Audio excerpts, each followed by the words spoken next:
all that.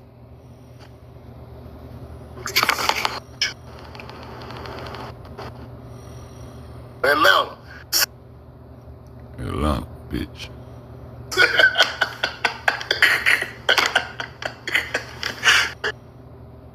They said the ancestor would not let them win. I said, oh my goodness, man, too funny. Kate Hendrickson, what up? K New York, right up. Homeowners, if you're thinking about listing your property with a realtor, you might want to listen to this first. Look, who created it, right? It can lay it anywhere in the world, but that don't mean they created it. So I want people to learn that they try to teach where these things are now is where they were created, but that's not true at all. Royal Lee, what's up? Roll the coin. Put the coin in the chat. Put the coin in the chat. Share the live. Share the live. Share the live. Share the live. Share the live. Share the live. JJ, put the question in the comments because I don't want to shrink the screen for my lecture today. Or you can come up after I get done and do it like that. Or you can. Taru. He said roll the coin. OB John, what up? Ozzy, appreciate you. Now, let's go look at this, y'all. Let's go through a couple of things I'm studying. And we're going to get to the bottom of this shit. Now, let's go here. The popular account of ancient Egyptians. Right? This is an old book called The Popular Account of the Ancient Egyptians. Everybody be getting on me on YouTube because I don't never show the books. So now I'm gonna start putting a book in there so you can go back and read it. Right? The popular account of the ancient Egyptians. Let's go look and see what the books say. From the dough, look what it say. It was merely used as a substitute for wine in the lowlands, where corn was principally cultivated. It is more reasonable to conclude it was drunk by the peasants in all parts of Egypt, though less in these districts where vines were abundant. Right? Corn. Making some type of wine, people, in Egypt. See that? Corn.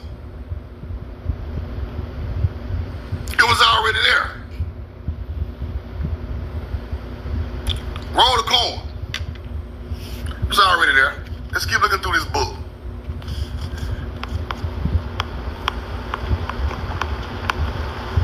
We'll be right here. Okay. The fertility of the soil, however, soon afforded a more valuable produce to its inhabitants. The fertility of the soil, however, soon afforded a more valuable produce to the inhabitants. And long before they made any great advance in civilization, corn, the leguminous plants were grown to a great extent throughout the country. The palm, the date palm, was another important gift bestowed upon them. It flourished spontaneously in the valley of the Nile. Now, didn't I tell y'all that date palm came with us? That corn and that date palm came with us. This is our culture on the Nile. Then you see what they say now? They brought it. Corn, plants were grown to extent throughout the country. The palm tree was another important gift bestowed upon them. It flourished spontaneously in the valley of the Nile. If it was unable to grow in the sands of the arid desert, yet wherever water sufficed for its nourishment. So you must plant it along the river. You must plant it along the river for it to grow in the desert. Now, let me tell y'all how hunter-gatherers change history. They'll sit there and tell us that that tree is native to Mesopotamia and native to the Nile. They will change history literally so we won't find the fucking truth. They will change the books, history, kick an archaeologist in his ass, tell him, look, archaeologist, don't you tell them folk, you better say that shit was already over here. They would create a whole new name for the tree and the plant to say it's from that area. I done seen them do this shit like 12 times. They'll call the motherfucker a motherfucking Phoenician cedar tree native to Tyre. What the fuck is a Phoenician cedar tree? Give it a plant name. When you give it a plant name, I can match the same plant to the same damn plant in Florida, Georgia, Mississippi, Louisiana, but they won't do that. They'll give it a stupid ass name. The Phoenician spruce tree. What the fuck? What is the scientific name of the tree, hunter-gatherer? Stop trying to hide, making it look like it's a different tree. The date palm is the damn date palm, bro. Ain't no 40 different date palms. It might be 2 or 3, but all of them still grow in America. Now, in this right here, it's saying the arid desert, people. If it was unable to grow in the sands of the arid desert, yet water suffice for its nourishment. It don't even supposed to be there. But they figured out if you put it by the river with water for nourishment, the motherfucker will grow. Your mattress giving you aches and pains? At Mattress Firm, our sleep experts can match you with a more supportive mattress. Motherfucker don't know they motherfucking job. The water for nourishment, the motherfucker will grow. Wanna be nurtured, bitch. You the nurturer. Stupid ass. And y'all acting like it's native to the area.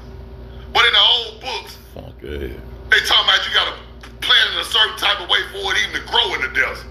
Which I already knew, because I ain't stupid. But they wanna hide everything. They wanna hide that our people gave them civilization. Fed their ass. Clothed their ass. Made them use soap and water. You little musty motherfucker hunter-gatherers. You little musty hunter-gatherers. Look. Let the truth be told, people left America and civilized y'all. Because corn and palm trees from here. You little dust buckets. I ain't talking sweet to y'all, bro.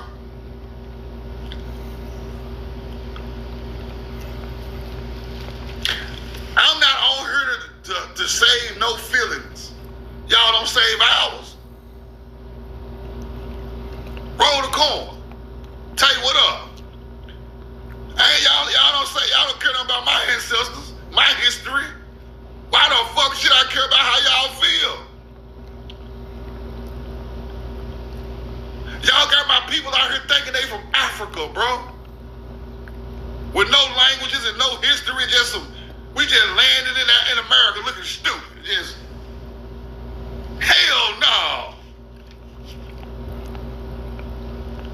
Y'all landed in America looking stupid, not us.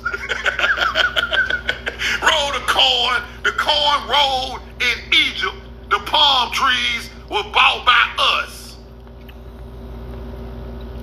The tree produced abundance of dates, a wholesome and nutritious fruit, which might regard as a universal benefit, being within the reach of all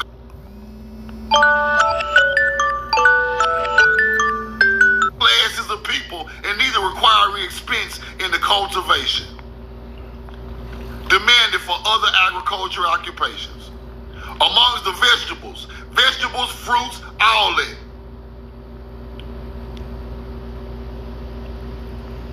Roll the corn.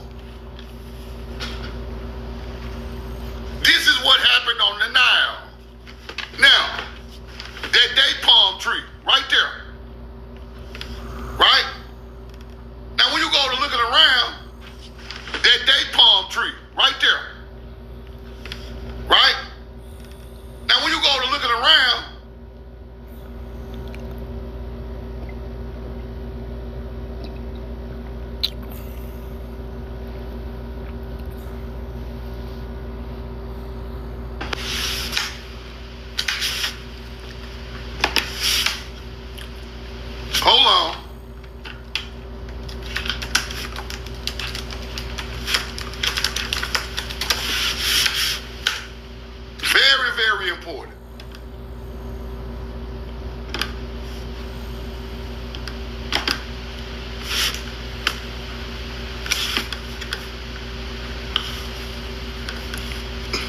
Get this.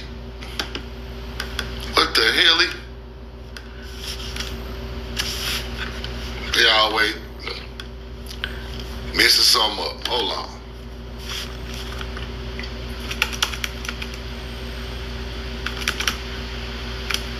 Now look.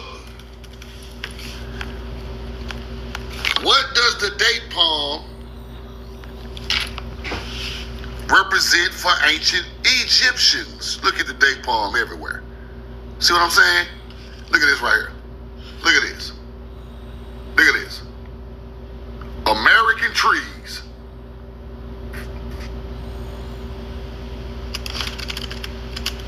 They down showing respect to it. You know why? Because it fed people. That became the tree of life. That tree not from there. I just showed you on the receipt. Talking about they brought it from. Let's go back to the receipt. Because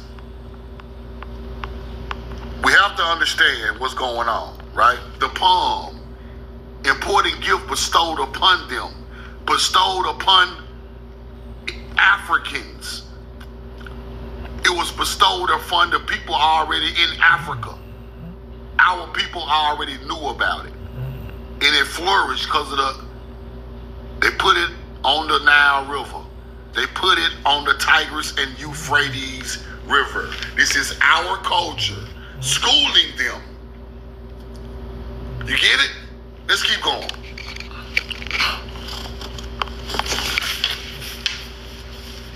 Indian corn in Egypt. New World maize, Hatshepsut. Bought by Nubians from Punt. Brought by Nubians from Punt. I told y'all, Punt was Timeri. Punt was Timeri, or Mexico. That area. 1470 BC. If you got hit, even as a passenger or in an Uber, you would need to try this. Were you recently injured in a car accident? See, Puntites are Indians. That whenever they get through talking, Puntites Indians, nigga. Whenever you get through talking, these ain't no Native Americans. These are copper colored people mixed together. Nubians from Punt bought corn to Egypt. Nubians was on the Nile before Egyptians. Don't let them people tell you nothing different. Nubians built the first step pyramids on the Nile. Giza come after that. Always remember that. The first people there already had a belief system and vegetation of crops that they got from their homeland. Let's keep going. Let's go look here. In Lower Egypt, Herodotus studied Lower Egypt. He called it the corn country, people. The corn country. Do you see that? Roll the corn. In Lower Egypt, called the corn country. That's fire, right? I know that's fire. Now watch this. I know that's fire. That's fire. Now, okay. Let's put this thing together intellectually. Let's put it together intellectually. Let's tap back into what our ancestors do. Fuck what the book's talking about. Fuck what all these people talking about with all this stupid ass knowledge that ain't got nothing to do with the ancestors. If we built the Mississippi Delete, the Mississippi Delta, and the Mississippi Delta was the first civilization, the ancestors of the Egyptians, right? Now, if the Delta in Mississippi has a whole bunch of corn growing on the Delta with the first mounds aligned with stars, where would we put the corn if if we move to the Nile? Put it in the chat. Where would we put the corn if we move to the Nile? If we got our teachings from Mississippi Delta. Now where would it be? Where would it be? Where would our people be? The Nile what? There you go, sis. The Nile Delta. Because we are doing a redoing of our ancient teachings, right? Now, if corn country is Lower Egypt, if corn country is Lower Egypt, right? Lower Egypt is the Nile Delta. You see what I'm going with this? This the same shit. The second coming of it over there. If our most fertile land in Timeri is the Mississippi Delta, which they say creation started, when we move around the earth and find another delta, we use it the same way the ancient delta was used. The ancestral delta is the Mississippi. This is the second coming of the delta on the Nile. So therefore, the lower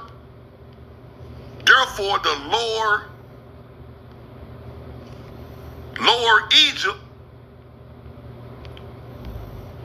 is corn country.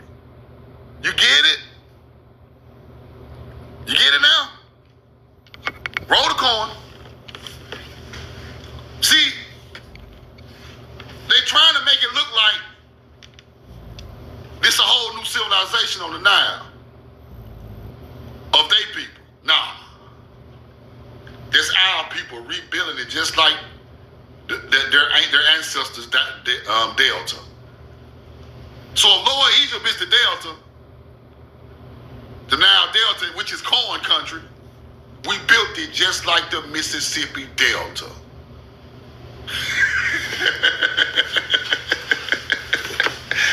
Where the river split and make the delete. See, we saying Delta. Delta is Greek. It's delete, right? In Timeri, they called it delete.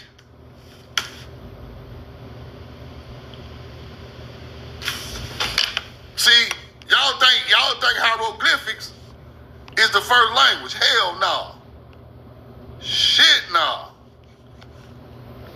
Where did the Greek get the word delta from? Right here. Greek delta was the lit. That's where the Greek get the lit from. The delta from. But the ancient culture called it the lit. The Mississippi the lit. The Nile the lit. The Great River the lit. You get it now? This is Paleo-Canaanite Hebrew. Then it changed into the Delta after the Greek put their hands on it. This is where the Greek come with the Delta and Theta and all of that. They got that from ancient languages that was brought there from Timeri. The Greek get that type of language from the Cretan, the Mycenaean, which is still a Hebrew, still a form of Paleo-Hebrew. So it's really the Nile delete, the triangle, the most fertile piece of land on the end of the river, people. Our people knew that. That's why we cultivated that area, because you can grow anything in these areas. It's the most fertile land on the planet. Right? So you always put a mound or a pyramid at the top of the lid. That's why Giza sits right there at the top of the Nile Delta with a river spread out. That's why mounds sit right at the top of the Mississippi Delta.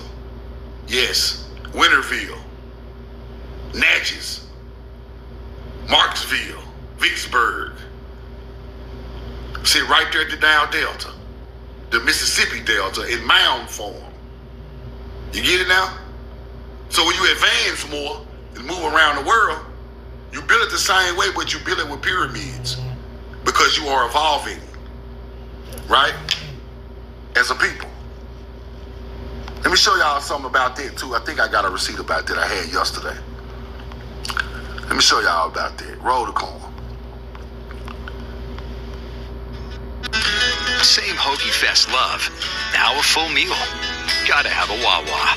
You've maintained from the beginning that it was someone else who killed Paul and Maggie.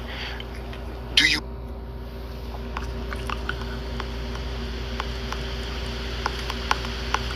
I'm gonna get to that. I think I got that somewhere too. So the lower Egypt is really the delta, the top of the Nile is corn country. Now look what they say. Salting birds, kind, quails, ducks, other, right? Roll the corn. Let's keep going. The cattle were of different kinds, right? The most common being the short, longhorn varieties and the Indian or humped ox. The Indian or hump ox and the two last, through no longer natives of Egypt, were common. Though no longer natives of Egypt were common in Abyssinia and Upper Ethiopia, the buffalo which abounds in Abyssinia and the modern Egypt is never represented on the monuments. So they calling it the Indian or hump ox. Why is it called the Indian ox? See that? You call it the Indian ox because we created the alphabet for that same ox. The ox is or Tamari teaching. The first letter of the aleph is the ox. Therefore, they call it an Indian ox. Indian or humped ox, which pulls the plow for agriculture. All animals come from America, people. They be trying to act like that shit from Africa. That shit come from America. I'm gonna show y'all some more about that too. These animals come from here. This is the oldest land. All that shit come from here. I'm gonna show it to you. Stick with me. Stick with me. Now, it was not forbidden for strangers neutralizing Egypt to belong to it. And one instance occurs on a papyrus of a foreign woman having the same holy office as the service of a moon, right? They were provided for from the public stores, people, right? Now, the priest was exempt from taxes just like today. They consumed no part of their own income and any of the necessary expenses, and they had one of the three portions in which the land of Egypt were divided, free from all duties. They were provided for from the public stores, people, out of which they received a stated allowance of corn and all the other necessaries of life, right? Fire, by the advice of Joseph, took all of the land of the Egyptians in lieu of corn. The priests were not obliged to make the same sacrifice of the land property, nor was the tax of the fifth part of the produce entailed upon it, as on that of the other people. So we're still talking about corn given to ancient Amun priests because they were not taxed. Come on, man. Now, automatically, the Amun priest got something to do with the teachings of this agriculture. They already know what the deal is, so they are, they from here. All of them really from here, the first ones. They know how to live under this system. This system came from Tamari. This system is not from here. So they just keep living under the same systems on a new land, right? This is what we getting at. This is what I'm trying to get at. Let's keep going. Now, cornbread. What kind of bread it is? Put it in the chat. See, y'all just think your grandma cooking that damn cornbread just cuz. Cornbread and what kind of goddamn bread? We got the Indian ox and the Indian bread. Cornbread is Indian bread, people. You think your great-grandmama and them down there cooking them cornbread and greens just because she like it? It's in her DNA. Roll the damn cornbread. A bread made of cornmeal, also called Indian bread. You think your great-grandmama cooking that hot water cornbread for no reason? That's Indian bread. They talked about Indian bread getting ate in Egypt, Samaria, everywhere over there. Indian bread, nigga. There ain't no motherfucking Sumerian bread. You the nurture, you dumbass. Your grandmama bitch. cooking the best cornbread you ever ate in your Divine, life. hoe. Bitch ass. You ain't divine, bitch ass hoe. You ain't even need nothing to go with the Should've cornbread. done that Just give me a food. slice Yeah, of cornbread, fuck that eat whole that shit, shit. go outside and play. Fuck all that, bitch. I wanna be nurtured. Am I You lying? the nurturer. Them people from here, bro. Listen, if you've been in a car accident, don't call an attorney. Use this AI app instead. That's what I did, and that's how I got.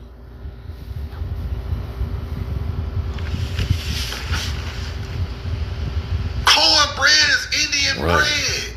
Running from the ass. I really don't talk unless you stupid ass. Keep you damn Indians All right. fed. Stupid ass.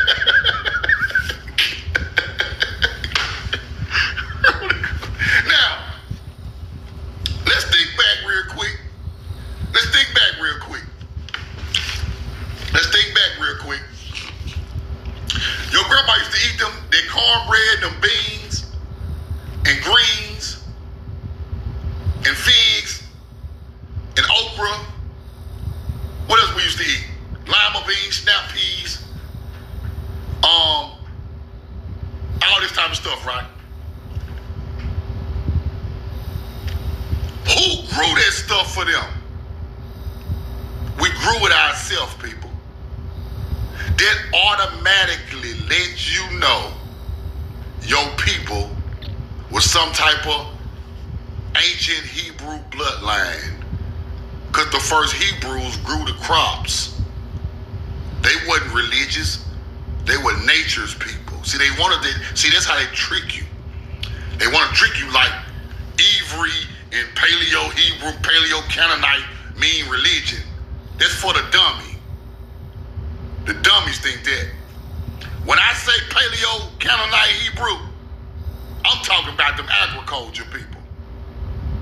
Now, when another nigga said he might be thinking about the Jews, the Ashkenazis. Nah. I say the word, but I ain't talking nothing about them. I'm talking about them people put their hands in the dirt, grew their own crops, and ate them right out the field. Those are the people closest to the Creator, people. Not the man with the book. The book ain't shit without that dirt. I'm talking about the people got it out the dirt. They the closest thing to God, the closest thing to the Most High. They're the closest thing to the Creator. They know how the Creator operate, because the Creator is nature. You get it now? Your great-grandmama done worked the land. They are stewards of the land. The first Hebrew was a steward of the motherfucking land. You get it now? Not the motherfucker who went up in church every Sunday. Nah. He acting like a steward. I'm talking about the people who got out there and worked that field. If they didn't work that field, you wouldn't even be here. In ancient times or in modern times. Simple. Because Because when the colonizer came, they still had to work the field to feed their people. They was working for free damn near, but they worked, they done enough work to feed their people. That's what it was all about. They was greedy. We got enough to survive, but they was greedy. In ancient times, mound building times, everybody ate, B. The monster, the devil, he is greedy. They tried to make us the evil people, but they were the greedy devils. How are we evil? You flipped the Bible and tried to put sin on us. How? When your Christian army unalived everybody. And y'all came for profitable for y'all own kind. Well, once upon a time, let me show y'all something, bro. Let me just show y'all how much we cared about our own people. I like to show this because I want you to know how much we cared about our people. Let me show y'all something.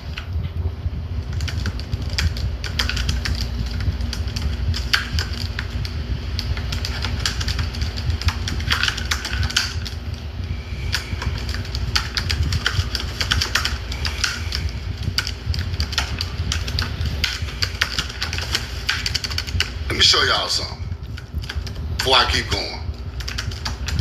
This how much you cared about. This how much you cared about our people. This how much we cared about our people. Watch this. This shit is amazing. This is amazing. Watch this.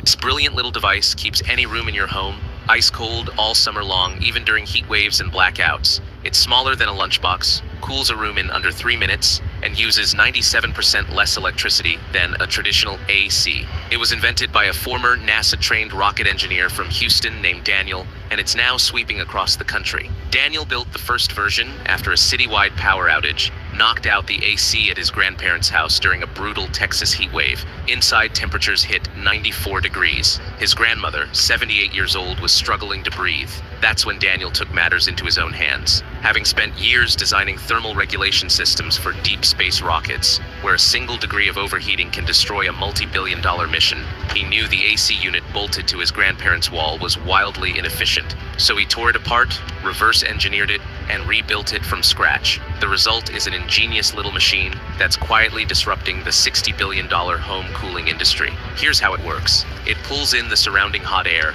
runs it across a precision-engineered cooling core, and blasts Arctic cold air back into the room. The moment Daniel flipped the switch on his prototype, the living room dropped from 93 degrees to 63 degrees in just 3 minutes. Stunned, Daniel put it through controlled lab testing. His invention cooled a 400 square foot room by 30 degrees in minutes, using just 2.3% of the electricity. A window AC burns through. And because it weighs only 2 pounds and runs on a rechargeable battery, it can keep blasting cold air for over 12 hours on a single charge, no outlet required. Word got out fast. Within weeks, 3 of the biggest AC manufacturers in America were knocking on Daniel's door, not to license his invention, but to bury it. They offered him millions to walk away. Daniel refused. Instead, he partnered with a small team of independent engineers, ex-coworkers he trusted, and went straight to consumers. They call it Cool Cove. It cools any room in your house in minutes.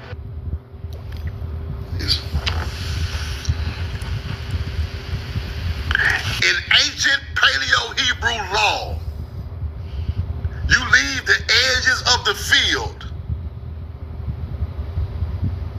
for the poor, strangers, foreigners, social safety and divine provision for the needy. It's not a direct handout, but a chance to work for food. This practice detailed in Leviticus 23:22 reflects a broader biblical theme of God providing for the vulnerable. It wasn't God providing for the vulnerable. It was us providing for us through nature. Leave the edge of your fields full of crops. You work the middle, leave the edge for the hungry, the poor, the stranger. the foreigner, even the foreigner. Even we want to feed the foreigner, and he come to kill us. Guess how great your ancestors was. We created that. Everybody eats. Leave that last row out there for anybody who need it, bro. We got abundance out the middle of the field. Leave that last row for the other people up the street who hungry, who didn't have a good harvest like us. Because we know how hard a good harvest is. That's how great your people was.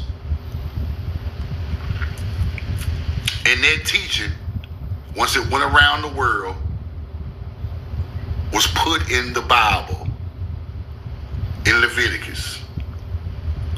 Let's keep going. That's how great your people was. You don't even know who's gonna get the crops. You don't care. You don't care who get it. I ain't out there trying to take pictures of them, getting it to them, shooting no videos, getting it to the homeless man something to eat. We just leave it out there, you get it on your own merit. I ain't trying to get no stripes off of that. Roll the corn. That's what this is about. And if you think a YT man made that up in a fake book, you lost your mind. They're not them type of people. That's why you can't say stuff in that Bible is all wrong. You a lie. It came from somewhere, and I'm gonna show you. They're just for niggas who think they just above everything. Now the Bible fake. Some of that stuff ain't fake. A lot of it been misconstrued and twisted to make it fit a narrative of their superiority. But the basis of that book is our teachings. And they got it from somewhere. And I'm gonna show you one of the points. They got it, one of the places where they got some of this stuff from. I'm gonna show it to you. Today, not tomorrow. Because you must learn this stuff. Our people ain't just hooked to that stuff for nothing. It's a connection somewhere. Right? Let's keep going. It's right there. Where was it? Cornbread. Okay. Now, this is what I want y'all to understand right here. Example of EMFs being prolific and everywhere. When I was young, growing up, we were driving in a car. Cars had antennas, and in town, your antenna picked up FM. But once you got out of town, you picked up AM. Cars haven't had traditional antennas like that in 10 years, 20 years. They've got a shark fin. Why?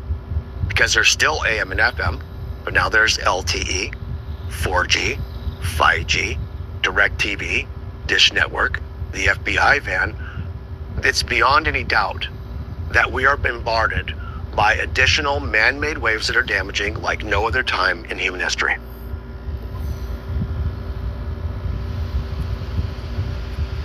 Roll the corn. Among the pyramids on the plain of Saqqara is one consisting of four graduated steps. Right? Four steps on the pyramid.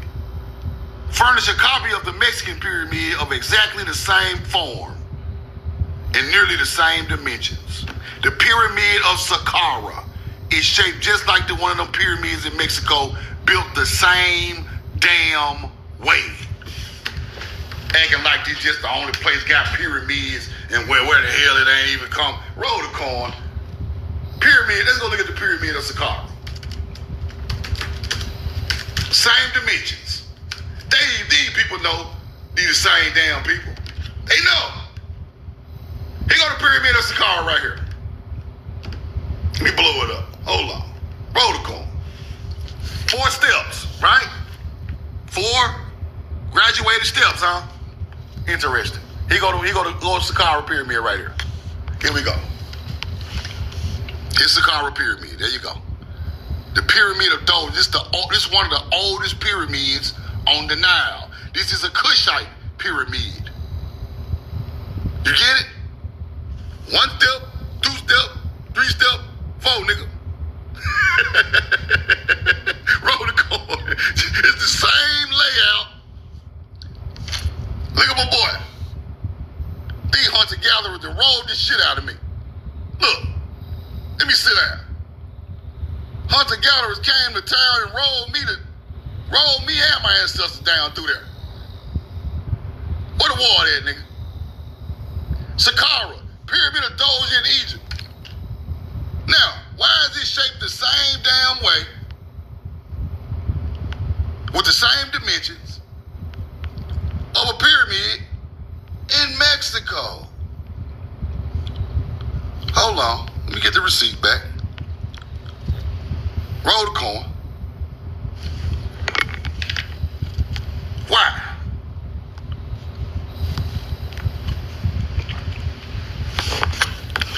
Now, furnish a copy of the Mexican pyramid exactly the same form and nearly the same dimensions. This is sacred science of a people. This is sacred math of building of a people. Right? It's sacred math. You build on the same things of your ancestors. It's not just freestyle building.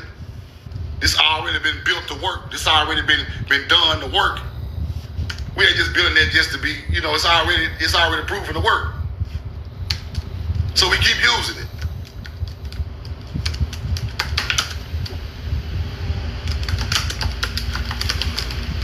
Hold on, let me check something out.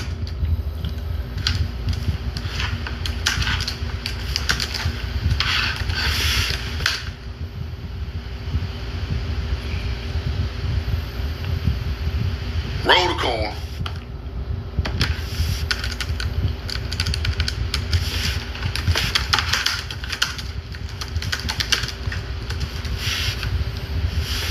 Whoa. Hold on. Now, I showed y'all the Royal Cubit building, the Royal Cubit building style with the other live, right? The Royal Cubit building style in mound form in Arkansas. The pyramids of Saqqara, the step pyramid of Doja, ancient Egyptian units of the Royal Cubit. There go your 52 right there. See, this real knowledge. This ain't that play. This ain't that acting like you know everything. This that real gangster shit. See, this what the ancestor wants you to know right here. This that gangster shit. This that shit over your head. You don't even know what you're talking about. You're trying to act like pyramids and mounds ain't the same thing. You don't know nothing about the Royal Cubit, nigga. You don't know nothing about that. That's OG shit. See, you freestyle. I'm teaching what the ancestors taught. Roll the coin. This ain't no freestyle. I wrote this song thousands of years ago. It's still a hit. The song's still a hit because I wrote it thousands of years ago. Our ancestors wrote it 1,000 years ago. We just rebuttaling the song.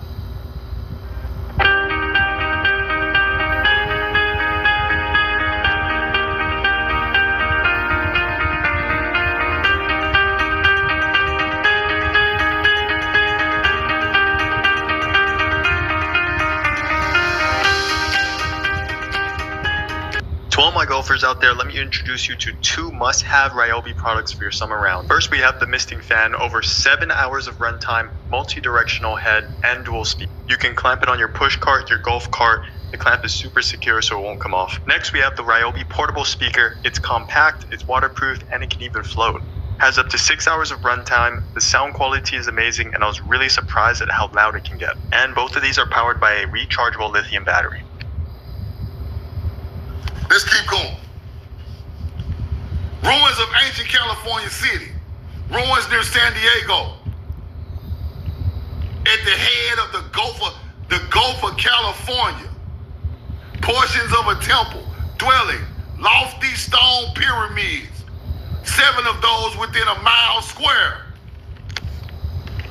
7 pyramids. What that stand for in cosmology, people? What the 7 pyramids stand for in cosmology? The Pleiades, just like I taught it.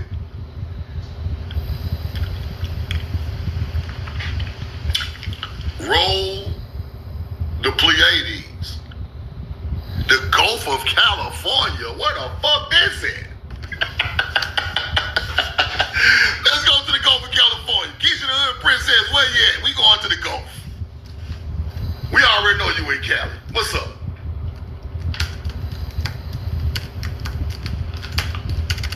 Let's go see what the AI say. I'm gonna put 7 miles. They ain't gonna say pyramids in America. The Gulf of California 7 miles likely refers to a unique deep sea vent mounds. The Gulf of California limestone rich, ancient earthworks. Some are 82 feet tall. What the hell? Let me see what y'all talking about. I ain't never heard of this shit.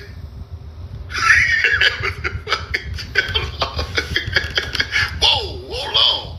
Y'all taking me fast. You can see the layers of sediment. Hold on. Coronado Canyon. 1, 2, 3, 4, 5, 6. What the? Navy Fan, San Clemente Fault Bank. This is what they talking about. This fire right here. I gotta go study this. This fire. Look at this. Okay, we got the Rosarito Mound. I gotta go back and check this out. I couldn't find this earlier. It just, the ancestors are giving it to me now. In front of the people. I take it like that. It's even better. Now, they got to be talking about right here. Got to be. Let's go back and look at the receipt again. That's wild right there. It's something out there underwater. It's everything always underwater. Y'all already know that. San Diego, 7 pyramids in a mile square in the Gulf of California. March of the Pacific Ocean. Let's keep going. Massive granite rings and circular walls. Round, venerable trees, columns, and blocks of hieroglyphics. All speak of some ancient race of men at the Gulf of California. Their history actually unknown in any of the existing families of mankind. In some points, their ruins resemble the recently discovered city of Palenque, which is in Mexico, near Atlantic and Mexican Gulf. Hold on, let's go back. Others, the ruins of ancient Egypt. Others are ruins in ancient Egypt. See that? Again, the monuments of Phoenicia. And yet, in many features, they differ from all that I have referred to. I observed that the discoveries deemed them to be antediluvian, before the flood, while the present Indians have a tradition of a great civilized nation, which their ferocious forefathers utterly destroyed. The region of the ruins is called by the Indians the Valley of Mystery. Fire. They're gonna see if we pull up the Valley of Mystery. See if they still talking about that. Roll the coin. The Valley of Mystery, California.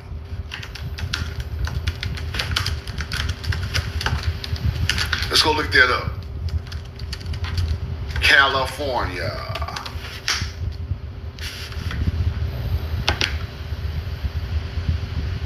The Valley of Mystery in California most likely refers to the mystery spot near Santa Cruz, a famous gravity house.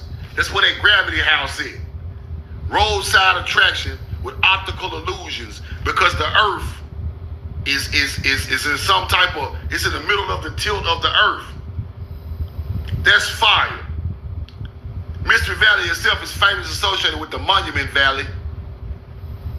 Is your mattress giving you aches and pains? At Mattress Firm, our sleep experts can match you with a more supportive mattress like Sealy Posturepedic with targeted support to help relieve those nagging aches. And right now, save up to $700. Mattress Firm, we make sleep easy.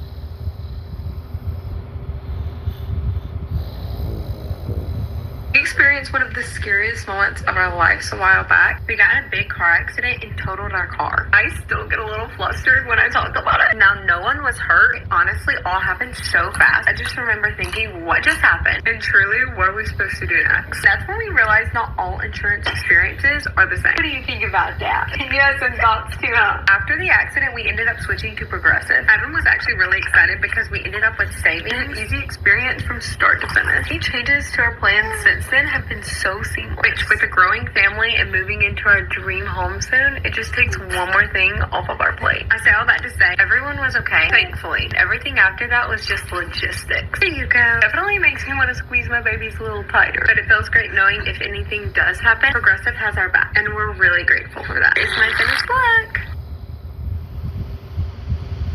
Also a private mysterious valley ranch in Napa County. The Tilt Box, the Gravity House.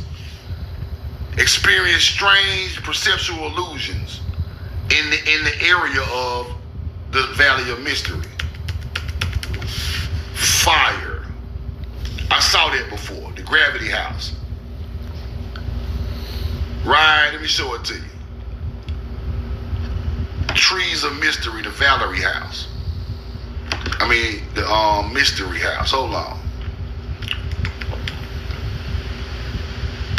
Now, this is the area they talking about. I got to show it to y'all. Just in case y'all in that area. Right here. Right? And it's a house that defies gravity there. The mystery spot. See all this old shit. See, this some ancient stuff. They just putting spots there, getting money off of it. Now, the pyramids are right out here by this spot where the gravity is getting defied. That's crazy. That's fire. I gotta do some more research on that. Okay, hold on. Let's go to YouTube. Let's go see what the Gravity House do. Gravity House, California. I know it's on YouTube. Just real quick.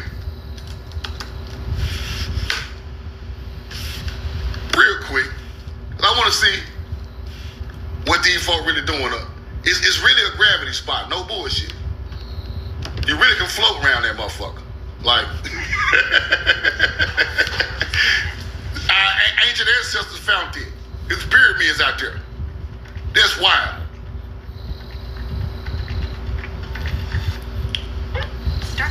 What is all this? Just $1 down.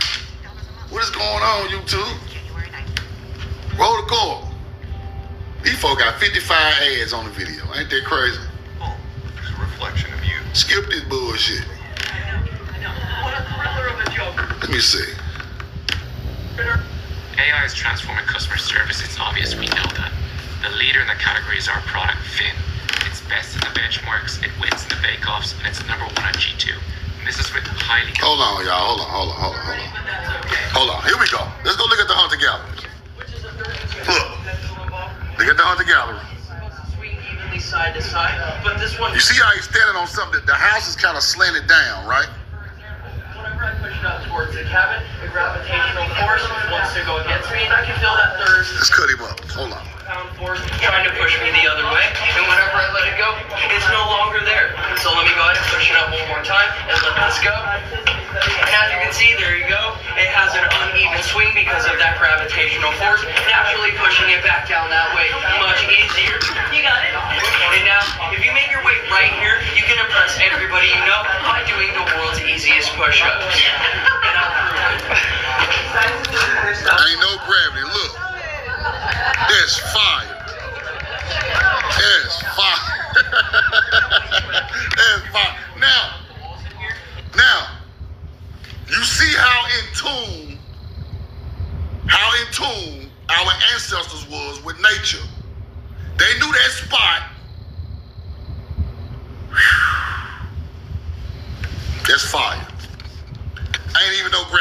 there. Motherfucker just floating around. In this spot right here on this newspaper clipping. Do what they talking about right here. Roll the corn. Ancient California city. Ruins near San Diego. Massive granite rings, mounds, temples, pyramids, all in that spot. Acting like ain't nothing right there. And motherfucking hunter-gatherers out there doing no gravity push-ups right on the lane. Roll the corn. I had to show y'all so you can understand that this stuff really exists. It's there, here in America. Let's keep going. Now, its original beginning may have been as old as Egypt, or even farther back, past that the ages to which Atlantis was referred, and it may have been later than the beginning of Egypt, right? We can certainly tell the age whether earlier or later it was original. The American civilization was original, that's what he's saying. They show us the idea of a mound builder, wrought out in stone and embellished by art. The decorations and the writing also are wholly original to America. There is no imitation of the work of any people ever known in Asia, Africa, or Europe to American mound builders. You see that? Until we moved over there and started doing things in our culture. Let's keep going. I think this is the part where they show how the mounds evolved to the pyramids. You should be thinking about, are you ready for the next storm? Are you ready for the next bear market? Ridgeline is what I call a cumulative advantage. Not any different way than any other technology paradigm of the past. I'm saving time. With the speed of Ridgeline, you don't need to draw 5 people into a room and say, how are we going to tackle this? We continue to evolve on Ridgeline's platform. How do I improve this machine constantly? And that's the difference. That's what the partnership brings to you. I think we're going to do everything on Ridgeline, and we're excited for that.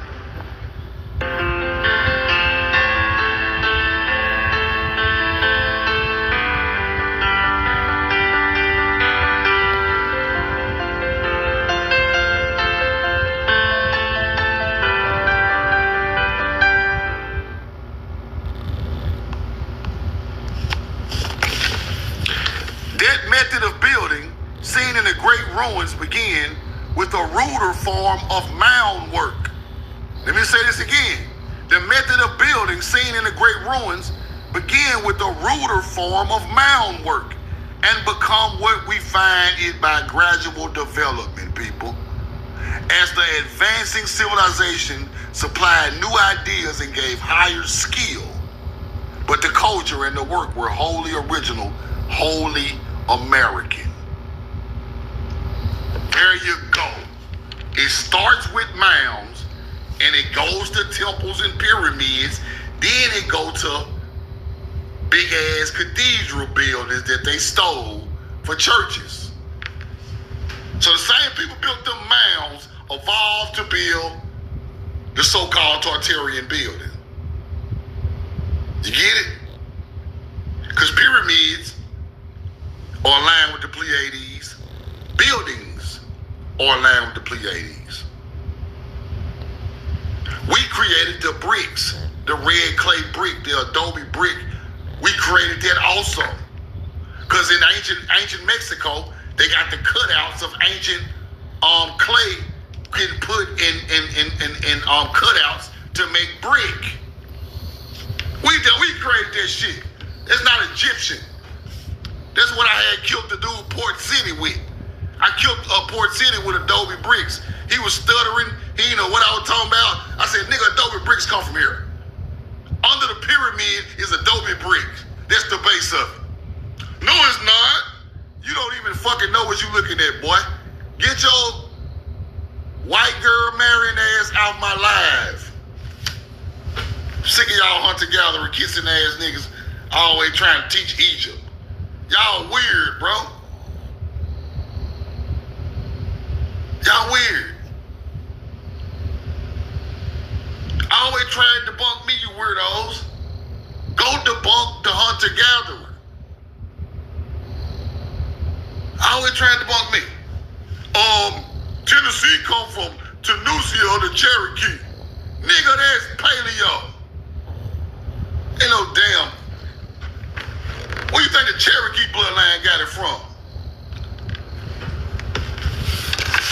Acting like the Cherokee were born in 3000 BC or something. Nah, we're going back farther than that. Let's keep going. Now, let's talk about the Anubis dog, right? Anubis, Egyptian dog god, lord of the underworld, right? Clay dog statues found with the Aztecs, Mayans, and the Colima Indians. Why is the Colima Indians got the black clay dog just like Egyptians? Why? Let's go look up Colima Indians. Now they're gonna show you a hunter-gatherer today. They're gonna show you a hunter-gatherer. Watch the hunter-gatherer pop up. I knew it. Look. See what I'm saying? Colima Indian, indigenous people who lived in Colima, Mexico. They're gonna look at their pictures. See, everybody's stealing our shit. Everybody knocking us off. Everybody knocking us off, acting like they're the original people. Roll the call. Now, this is a statue of the Colima. Let's go look at some statues of them.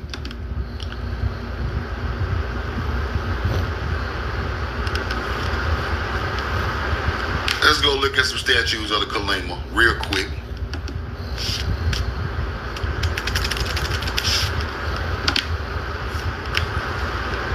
There's not one right. I don't know what the hell that is. Hold on. Now this is interesting. Now I wonder when this was built. Cause this is like some new model shit. I don't know what the hell this is. A Tarascan Indian. Blue sky stands in Colima. Now, y'all know the hunter-gatherer got to put their swing on it. Now, this is one of the Indians. Colima, the third city established by Spaniards. See, Spaniards started mixing in around this time, but the original Colima had the black dog just like Egypt. See, these people are culturally assimilating the people, acting like, see, look, see, this is what I'm tired of. Y'all had none of this type of teaching. Y'all ass did not come up with that. This stuff is ancient melanated people's culture. First thing about Pace Nuturer is how easy it is. It's a very quick, light platform. Whether it's a pool, a puddle, or a sea, you can navigate your way out of it with the Tasty platform. So I love that. The boys are gonna love these burgers tonight.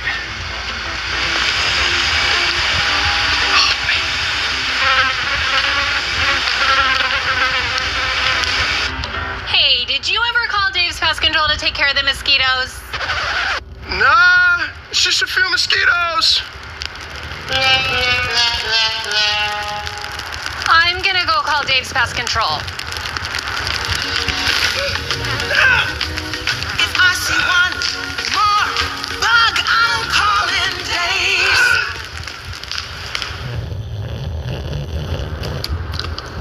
Then the Spanish come and redo the shit. Now they go one statue of the Colima right there. Right there. Colima culture. Black dogs. Afterlife dogs. Just like Egypt. They go another old one right there, I think. Right there. See what else we can see right quick. Right there. This stuff old now. Stuff old now. Motherfuckers still butt naked out there. West Mexico, Colima. There you go.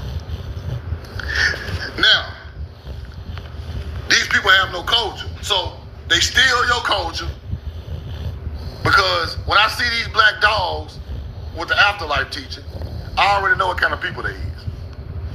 Because hunter-gatherers don't know nothing about that, right? Let's go back and look one more time. Colima. Right here. Now, Colima Indians, Anubis, Egyptian dog, lord of the underworld. So the Aztecs, Mayas, Colima Indians had skeletons of that actual black dog buried in their mounds and temples, right? Then they had clay dog statues, ritually placed, Aztec, Mayas, Colima, and the skeletons of the dog were buried also, just like in Egypt. Let's keep going. Now I showed y'all on the old video, we had a 7,000 to 8,000 year old black dog, the same dog as Anubis, buried in a mound in the Midwest somewhere. I can't think of it right off the top of my head, but it was there. Y'all remember that. I got the video on my page. Now let's keep going. Now that dog, what people don't understand is, that dog, see, people just think it's a black dog, right? But Tamari used American animals, right? Tamari used American animals to represent what? We are the people that use the animals to represent what? Put it in the chat. Why do we use our animals to represent what? Stars. There you go, Variant. A+. Variant was first. Stars, people. Tamari animals represent stars. Then you use the animals, you put the animals on your antiquity, which is your artifacts, to represent stars. So this shows you that America created the astrology because we have American animals as the astrology stars. Do you get it now? Just to kind of break it down into simplicity. All of the astrology is American animals. We got the American hawk, the American falcon, the American Zolo dog, the American ibis, the American goddamn, what else? All type of shit. Everything Egypt got is American.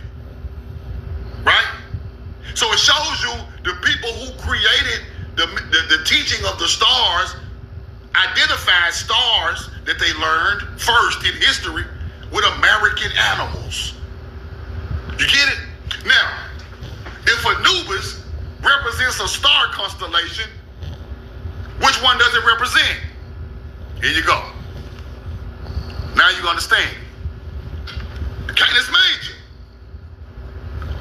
The star that represents the dog are primarily found in constellations like Canis Major. Sirius, the dog star. First famous Canaan-associated star. Roll the call. That's where we get that from. Canis Major. Then you put a black dog because the black dog goes with the afterlife of darkness. Black dog, black sky, stars in the sky.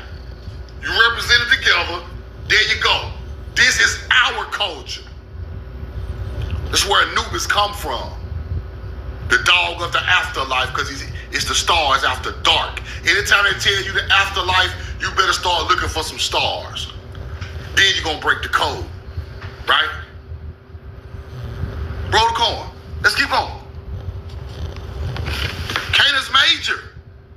Brightest star, the Sirius dog star, was strongly associated with the Egyptian god Anubis.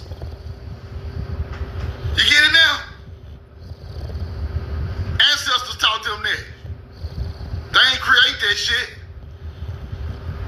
Them old ass mound builders were buried with them black dogs too.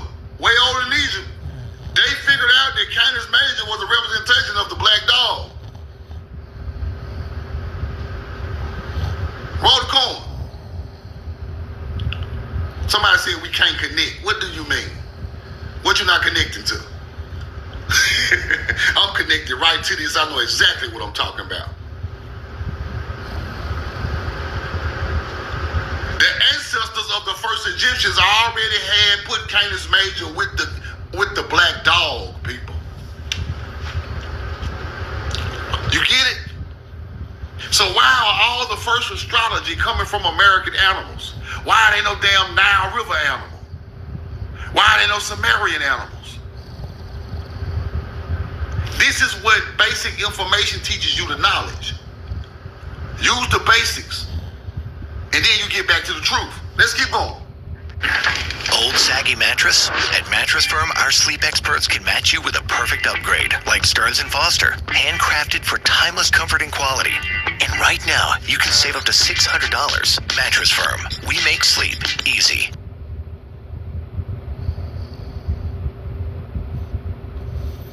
Attention veterans.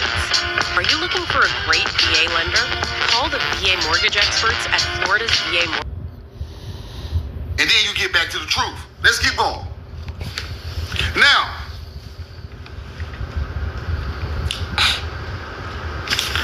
the boat of the river, the god Anubis, right, steers the boat of the underworld, right? He is changed into a pig, Earth Anubis, in a boat. Anubis in a boat. This is Anubis, Canis Major, going across the sky at night. That is a representation of Anubis in a goddamn boat. You get it? Canis Major going across the night sky. They go to dog, roof, is Anubis going across in a boat in the afterlife. Celestial ferryman, the opener of the road. It was the duty of Anubis to guide the boat of the sun through the underworld during the hours of darkness. Anubis, going across the sky at night, is the ferryman of the underworld during the hours of darkness. He's the ferryman of the dead, the ferryman of souls. Similar role was found by John the Baptist in the Bible. The Bible is using your ancient astrology to make up men like they done this shit. That's where the cracker flipped it.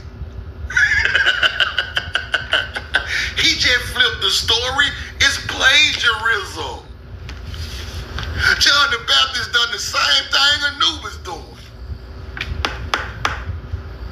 You get it? That's why our people be trying to figure out what the Bible is, because it's still your story. It just flipped.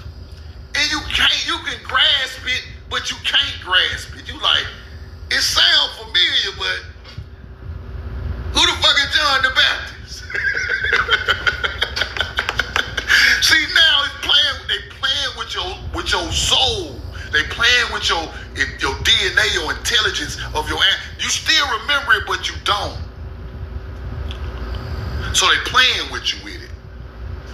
They're like, if this story is so famous, this story is so connected to them people, all we gotta do is flip it, put a hunter-gatherer as the face of it, and give it back to them. And say, repress the brick, take a quarter brick off of it. Now, matter of fact, take a half a brick off of it, repress it with some soda, and send it back to you. But I win because I got the pure dope. Damn. We gonna give you just enough dope to survive. But I keep all the pure knowledge. That's what they do. Roll the coin. That's the only way I can explain it. I'm crazy like that. Roll the coin. Listen, man. Now, if Anubis is Canis Major going across the sky, now let's see what y'all know. Let's see what y'all know. Anubis going across the sky at night. What is the other people that's on the boat? Who are the other deities on the boat? Put it in the chat. Name some of them. Name some of the other deities that say came on a boat through the sky. Oh, no, not Orion, but you know, it is Orion, but what's the name? Horus. Horus, Segment, Ra, Osiris, Isis. You get it now? Sig. You get it? Y'all got it now. So, when we speak of the boat with Ra and Horus and Isis and Anubis, it's all the 9 Ennead. Mr. Black, sir, you're exactly right. We are speaking of ancient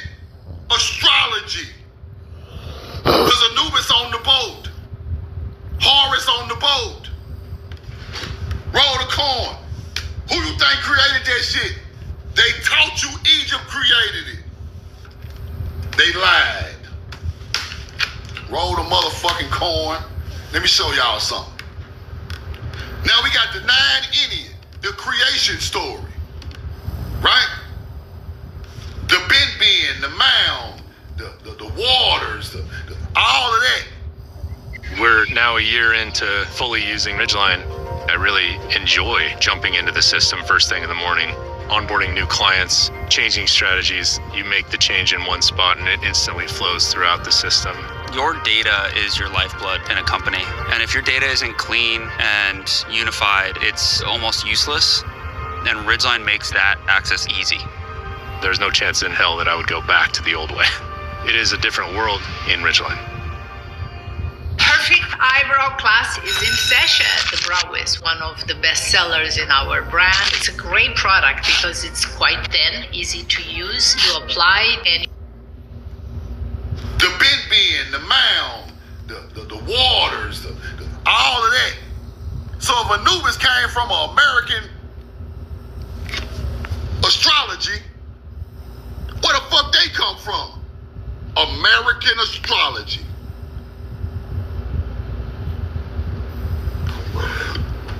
Ra, they go Anubis right there on the boat with the 9 Indian.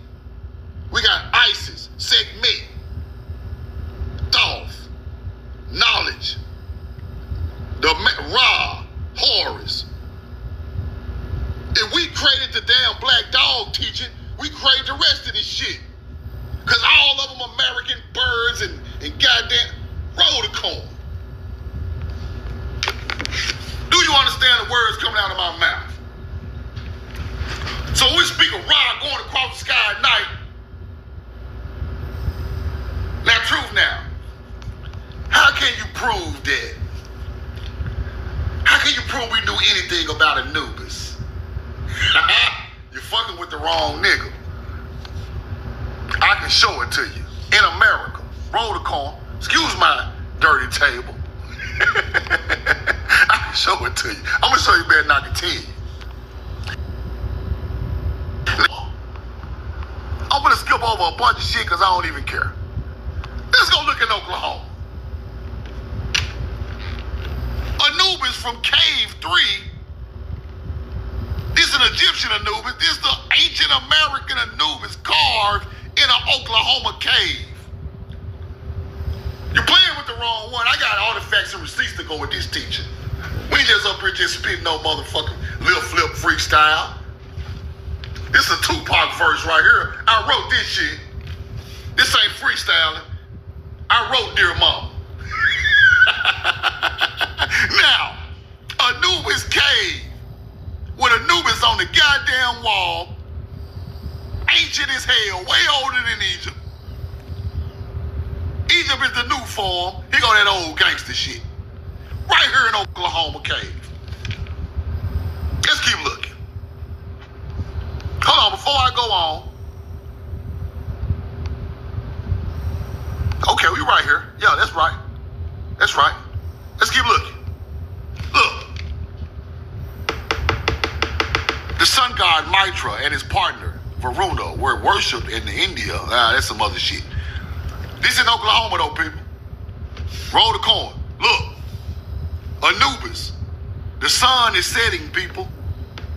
The sun is setting right here in the cave on the wall. Sun setting, the black dog comes out in the afterlife. Look at the tail, the little thing on the back of the dog. Now look at the one in Egypt. Yeah, y'all think this shit a joke, don't you? We them people ancestors. Look right there. Sun sets, Anubis comes out. When the sun goes down, Anubis comes out. Roll the corn. We know the truth now. Now, let's keep looking through that cave a little bit more. Let's keep looking through that cave a little bit more. We got the bull in the cave, the same cave, is thought to represent Taurus. The bull, Taurus, springtime. The bull, Taurus, spring. You get it? The bull, Taurus, spring. When you see that ancient bull, that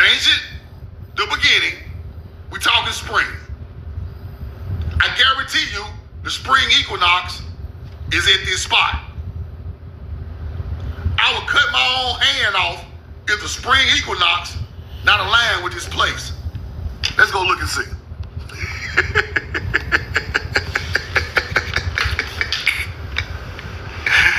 Oh, let's go see. Sacred equinox at the Oklahoma the spring equinox, because that Taurus bull represents the spring, the beginning, just like Egypt, just like the Paleo Hebrews. When does the Hebrew year start? In the spring. It's all our shit, all our teachings from this land. This spot is way older than Egypt. You get it now? Do you understand the word coming out of my mouth? Now watch this. It gets even deeper at this spot. In cave 3, the sun 6 months north, 6 south. Space of months equal number. The alignment indicates the arrival of equinox. Day is created by the sun, shifting, shining on the projection of rocks, generating a shadow in the shape of a man's face. The man's face shadow when the spring hits. Right there in Oklahoma. The nose pointer cave. Nose pointer moves upward in the right until it reaches the stem line in the inscription. Fire. Fire. You think Native Americans done that? Earth's best new big kid snacks are baked with good stuff. So whatever their next adventure, we've got their backs. If you got hit, even if you were not driving, you need to try this. Because if you were in a car accident in the last year, you could be owed a large cash payment and not even know it. Even if you weren't driving, all you have to do is click the link in this video, answer 5 simple questions about your accident, and see if you have a case that could be worth money, like this, or even like this. If the accident wasn't your fault and it happened in the last 12 months, you could be owed a lot more than you think. And this doesn't just apply to drivers. If you were a passenger in an Uber, walking, riding a bike, or on a motorcycle, you may still qualify. Most people never check, and insurance companies are hoping you don't. So, don't skip this. Click the link and see what your case could be worth. People all over the country have already received checks for tens of thousands and sometimes hundreds of thousands of dollars. And they did it without going to court. That's because there's money already set aside for accidents like these. For example, Stacy didn't think her accident was a big deal, but after checking, she ended up receiving $90,000. Oh my God! And if your accident wasn't your fault, you may be able to get money for time you missed at work, medical bills, pain and suffering, damage to your car, and you don't have to pay anything up front. You don't have to fight insurance companies, and you don't have to deal with lawyers trying to take advantage of you. Checking is easy. Just click the link and answer 5 quick questions. It takes about 30 seconds. Most people think, whatever the insurance company offers me is all I can get. That's not true. That's what Jessica thought too. The insurance company told her her injuries weren't worth much, even though her medical bills kept going up.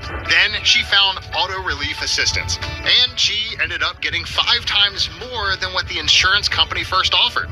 Her final settlement was $72,000. We got a settlement for $72,000. Oh my gosh, are you serious? If you're even a little curious what your accident could be worth, click the link and check. Here's what happens next. Within minutes, an accident analyst in your local area will call you directly to review your accident. They'll determine right then and there if you have a case. And if you do, they handle everything for you. No chasing paperwork, no arguing with insurance companies, no out-of-pocket costs. You just sit back and wait to get paid. Some cases can even settle in just a few short months. Look what came in today, $72,000. You heard that right? That's literally life-changing money for me. Just to be clear. You really think a Native American done that? Sun hitting and putting a face on side of the goddamn cave. The rocks is carved perfectly for the spring equinox when it hit the face, hit the inside of the cave, and scared the shit out you. Let me get my charge. Roll the card. Look at that. Read that.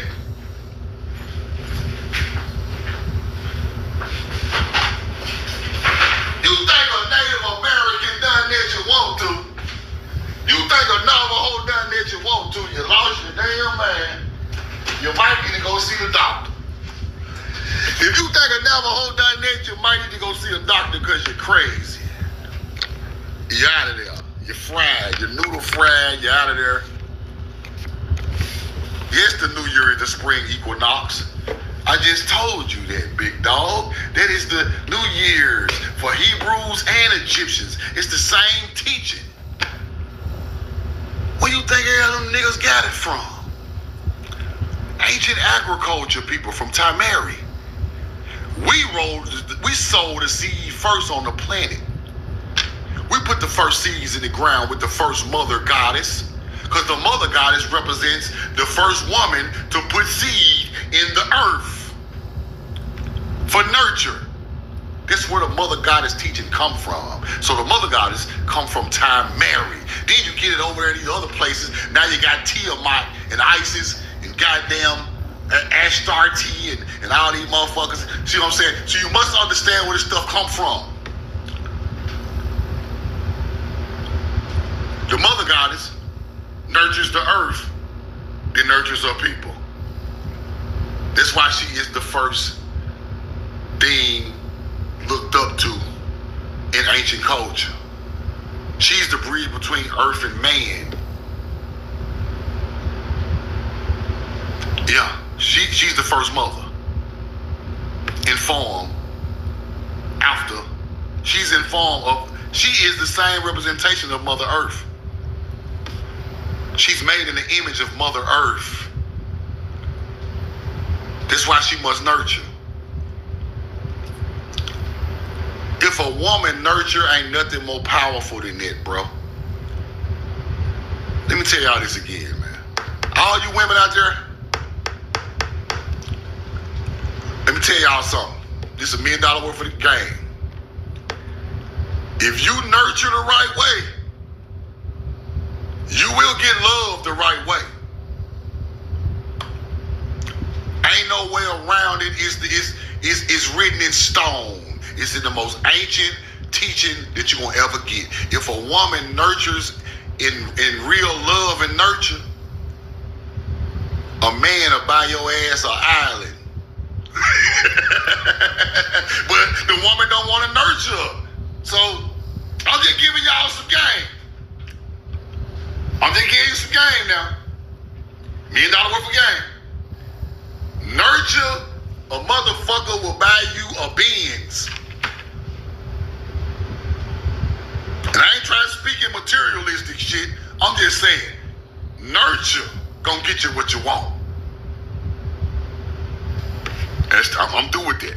I'm through with that. I don't want the women to cuss me out in the live. I love y'all. I'm in love with you. I'm not Kevin Samuels. I'm not trying to be Kevin Samuels. Roll the card.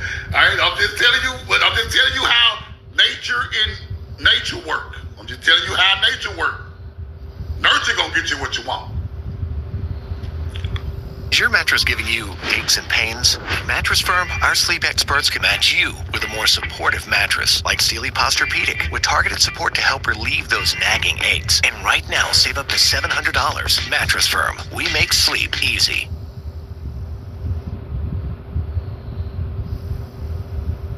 Turns out you should never sue the driver who crashed into you after a car accident.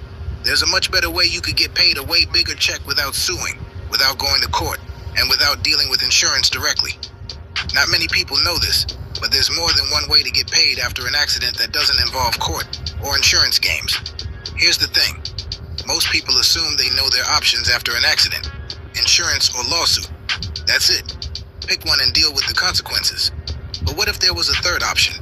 One that could get you more money than insurance and get it faster than court? Would you want to at least know if that's possible? If you've been in any car accident in the past year, even as a passenger, there's something you should know. those two traditional options aren't your only choices. Let me break down why the traditional options don't work as well as people think. Insurance lowballs you. That's their job. Pay you as little as possible and move on. Most people accept it because they don't know there's a better way. Court takes forever. 12 to 18 months minimum. Thousands in upfront costs. No guarantee you'll win. Most people do it anyway because they think it's their only option for real money. But here's what's crazy. While most people are stuck with those two options, some people discovered a third way, and they're getting six-figure checks in as fast as 30 days. So what is this third way most people don't know about? It's the 2025 Crash Connect Compensation Program. It was just launched to help accident victims claim. You catch bees with honey. I'm just giving y'all what the old folks say in Mississippi. Dumb bitch. It was the old folks say, you catch bees with honey, nurture get you what you want. Roll the card. Now, in this rock formation, the face of an ancient melanated man pops up during the spring, overlooking the temple of the cave where Anubis sits in Oklahoma. And here we go in. Let me show it to you one more time before I move on.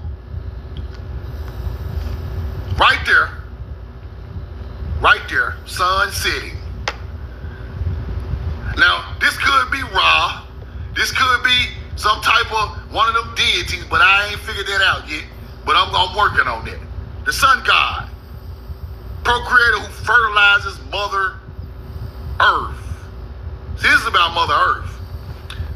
These dummies be trying to make this shit about the stars and goddamn Neptune and Saturn. This is about Mother Earth. Nigga, Big Mama is the planet. You keep trying to let them people tell y'all Big Mama Nibiru and Big Mama goddamn Saturn and Uranus and Sagittarius, whatever. That's not Big Mama. Big Mama under your feet. You better start back connecting to Big Mama. Big Mama had you flying around here.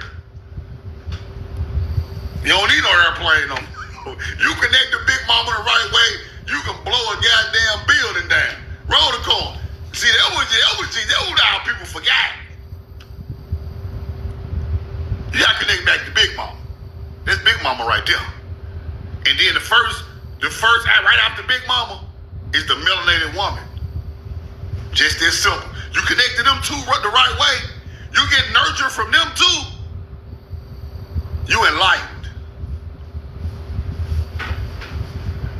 You enlightened big time. You learn everything that she do, they connect to nature. Then you connect to the first the melanated woman who nurtures from her. Oh, you a big dog. You would never be unhappy again. I'm telling you what I know.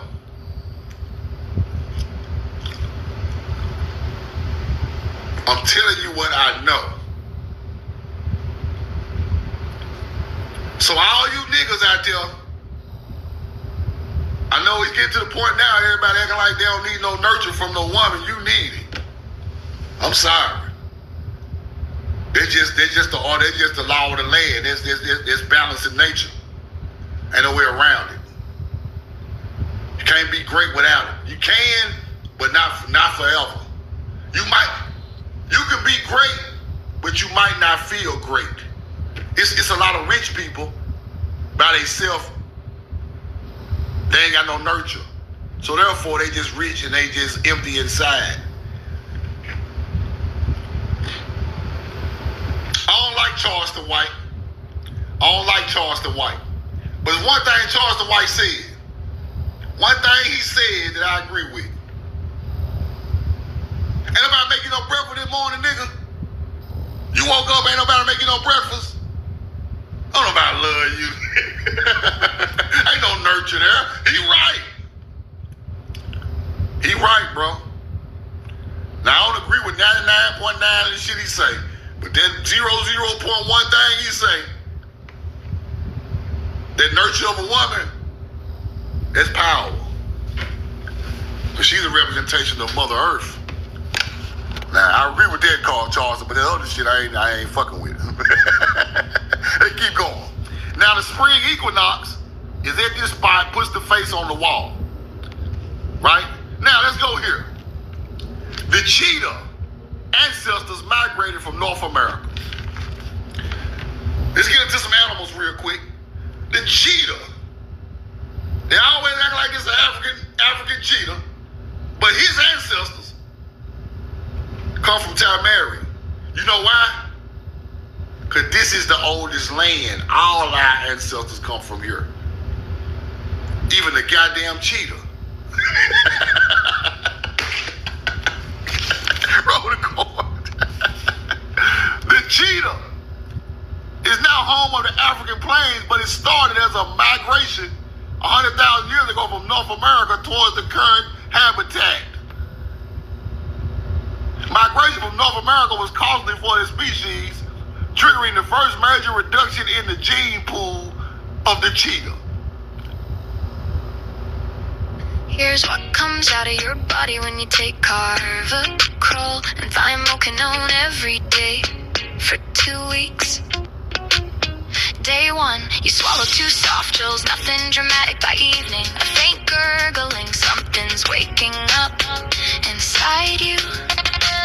Day 3, your stomach rumbles. The Carvacrol from oregano oil is dissolving the biofilm shield parasites have been hiding behind for years. You visit the bathroom, what comes out surprises you. Stringy white things, dark clump stuff that has no business being inside a human body. Don't be alarmed, that's the parasites leaving. Day 5, you reach for a cookie, your hand freezes mid-air. The craving isn't there, your bloating starts deflating. The thymokinone from black seed oil is flushing parasites out at every life stage. Now that the biofilm is gone, adults, larvae, eggs. Day 7, in the mirror, the puffiness is gone. That belly that made you look 6 months pregnant by... The cheetah comes from a damn puma. The cheetah is descended from a relative of American pumas. Bro, y'all can't have nothing. Y'all, I'm not giving y'all nothing y'all don't deserve. Not even the cheetah, nigga. Cause you know why? The only reason I'm showing this is because you must understand animals and the most oldest bloodline of people come from this land. This is what I want you to understand. How did cheetah come from America and the first man don't? How did cheetah ancestors come from America and the first man don't? It don't make sense. All of us go about the same way of growing on land masses, people. See, you can't fake like it's a what you call it? It's a series, it's a way you do this thing on the planet. You gotta grow through different stages. It's stages to this shit.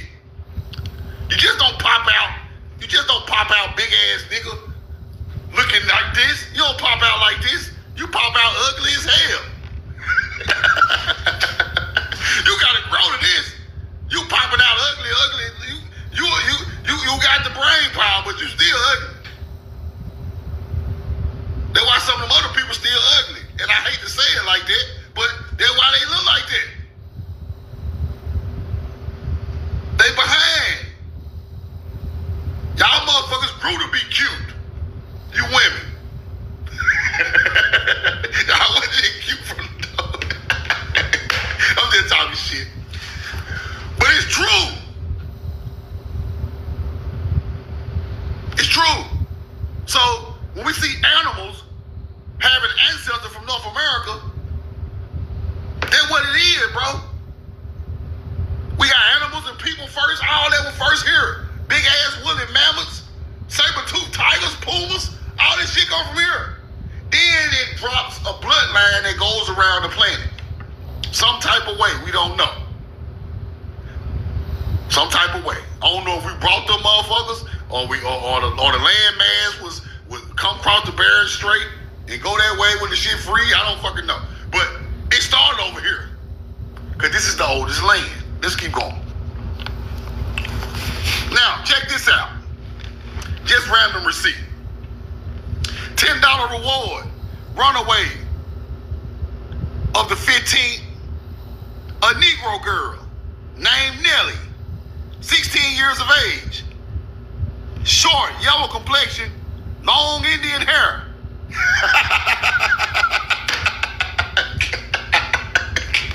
She got long Indian hair. She's a Negro, but she got some Indian hair. Come on, man. Stop, bro. Y'all around here trying to enslave my goddamn people, man. Y'all trying to enslave that light-skinned girl, light-skinned Keisha. Y'all trying to enslave light-skinned Nelly, and she got on down on your ass. Run, Nelly, with her Indian hair. Get away from Amy Chester.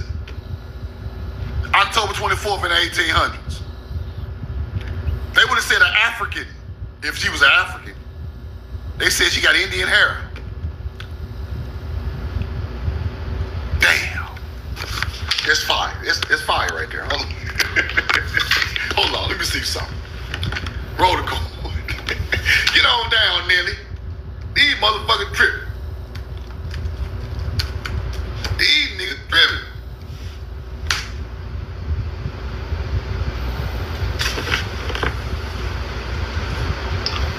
Now,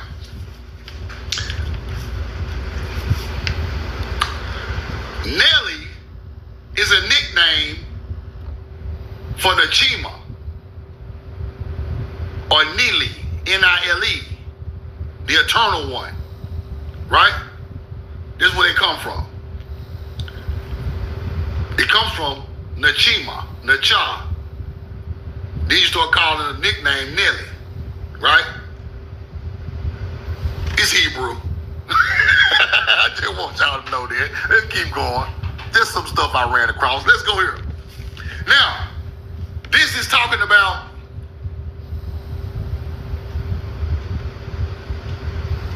the Maya, right? This is the first complete version in the English of the Book of the People of the Maya, which is the Popol Vuh, right? This is the Popol Vuh book. Let's go look at that book, then look at the Bible. If this mower could talk, it would ask for Aspen 4, a pure alkylate fuel for improved performance and reliability.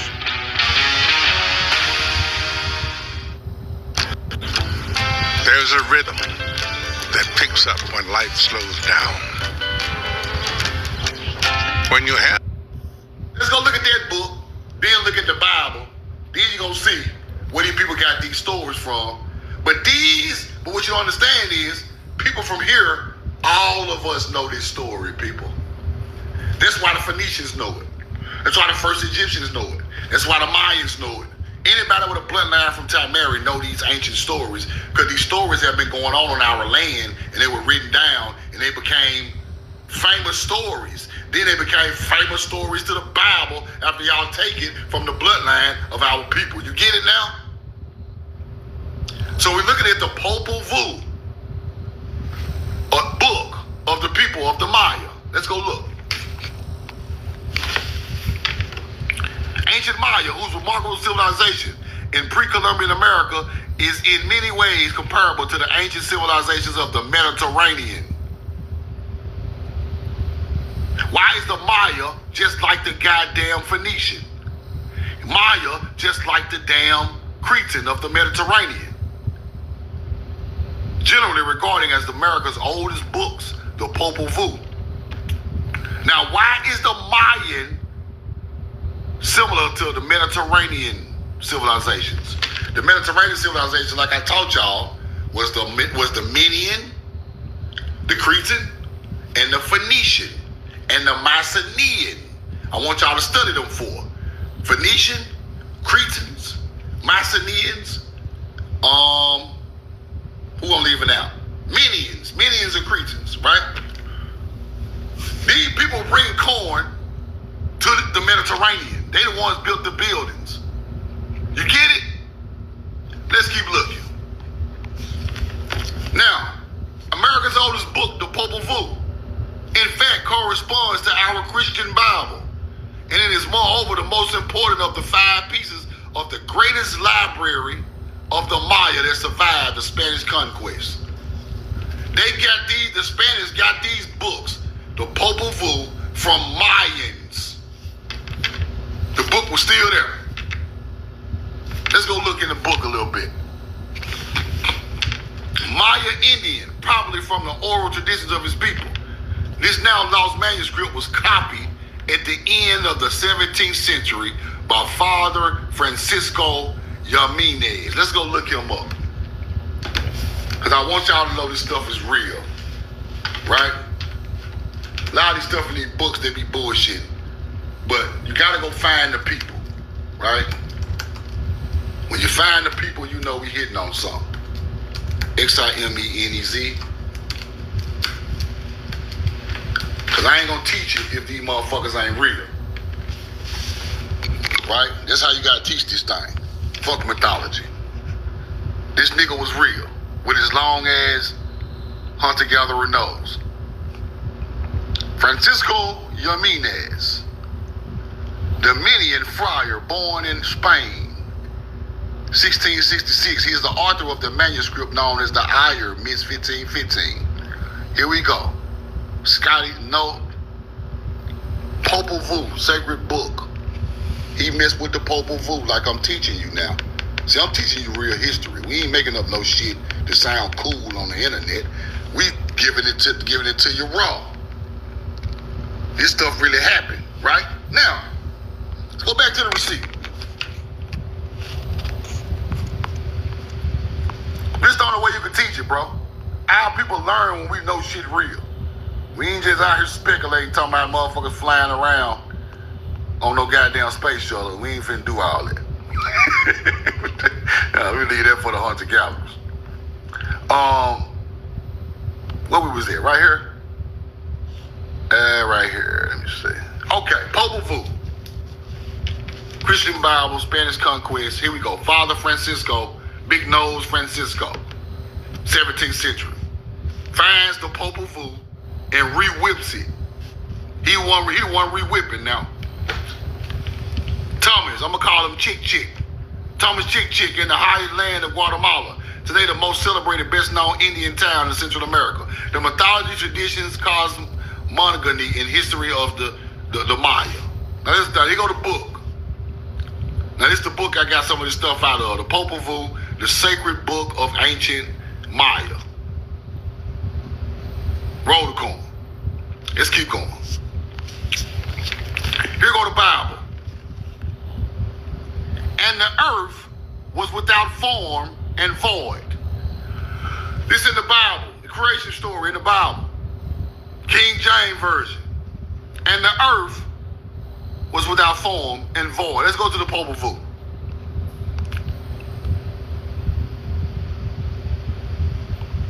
Roll the corn. Let's go to the Popol Vuh. Gonna say the same damn thing. Same thing. Hold on, let me find it.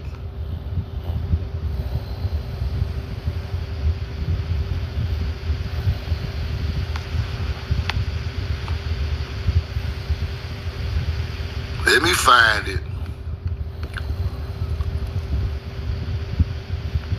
Might be here. The earth. It was truth that created the earth and still made it. In the Popol Vuh, it's talking about the earth is void, right? Just like this. Earth was formed and void. It's in this book somewhere. I forgot. I mixed them up wrong. But it's in these books, right? Same thing. Same stuff. Is your mattress giving you aches and pains? At Mattress Firm, our sleep experts can match you with a more supportive mattress like Sealy Posturepedic with targeted support to help relieve those nagging aches. And right now, save up to $700. Mattress Firm, we make sleep easy.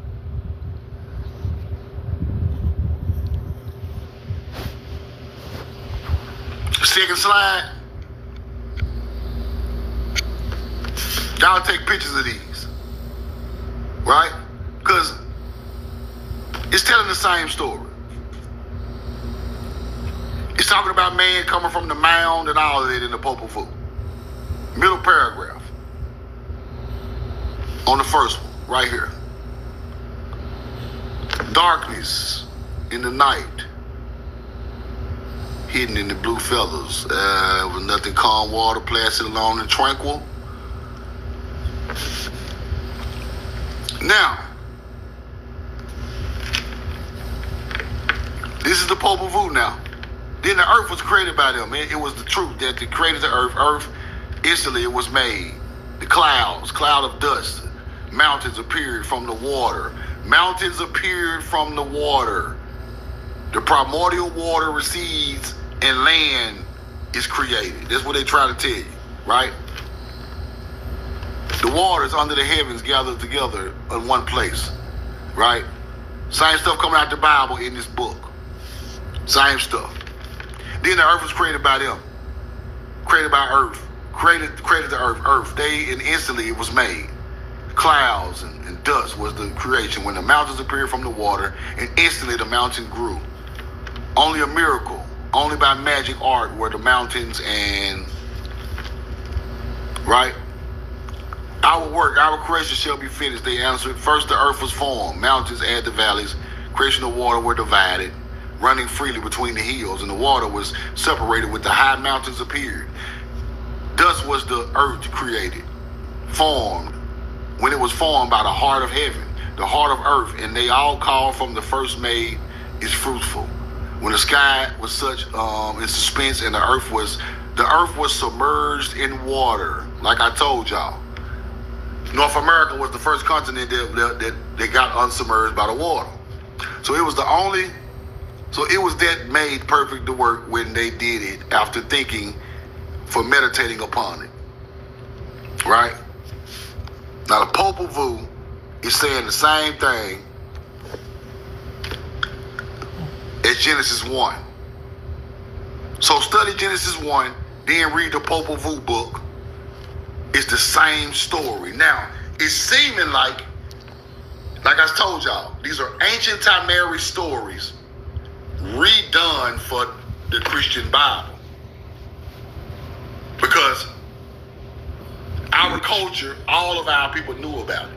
And when we took it over there a long time ago, in the Phoenician era, in the Egyptian era, in the Sumerian era, those stories still were circulating. So when they finally come to America and find the Popol Vuh with the same stories those people that had in those holy places in their land, they connected it. They understood. Now, this is their culture. This is their language. This is their way of life. These are their stories redone from this land that was taken to other places. Right? Now, let's go here. Now, this is the Maya, where they found these books at, right? The Popol Vuh in these areas. Negroes. As the Negroes. Right? They talk about Negroes. The Mayans. They face a strongly Ethiopian. Negroes. In the same areas where they found the Popol Vuh. You get it? Let's keep going. Negro Head, Veracruz, Olmecs, Popol Vuh. See it? Popol Vuh book in the area of Negro, Olmec heads in Veracruz. These are not Native Americans. These are our people. Ships of Atlanteans of some other civilized race, whereby Negroes, some of them were brought to America. No, it's slaves. This is just cap. We talking about where they all found that Popol Vuh at. It was Negroid heads. The region of the rising sun. Let's keep going. Fire.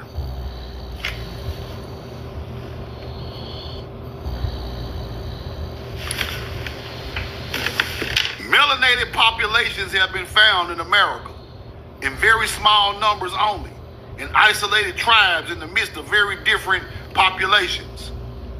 The Chiruas of Brazil, the Black Caribbeans of St. Vincent, the Yamasee of Florida, which is the Yamasee. The Yamasee is the Yamasee. You switch the Y with the J. You switch the Y with the J, you get Yamasee. in Florida, the dark-complected Californians, right? Yamasee, Yam. The J is new, the Y is old. Yamasee. Yam is Hebrew. You get it now? Who are these people? Melanated Hebrew motherfucking Indians. Yam is Hebrew, people. Yamasee. If you got hit, even as a passenger or in an Uber, you would need to try this. Were you recently injured in a car accident? Look at this check for 100 and...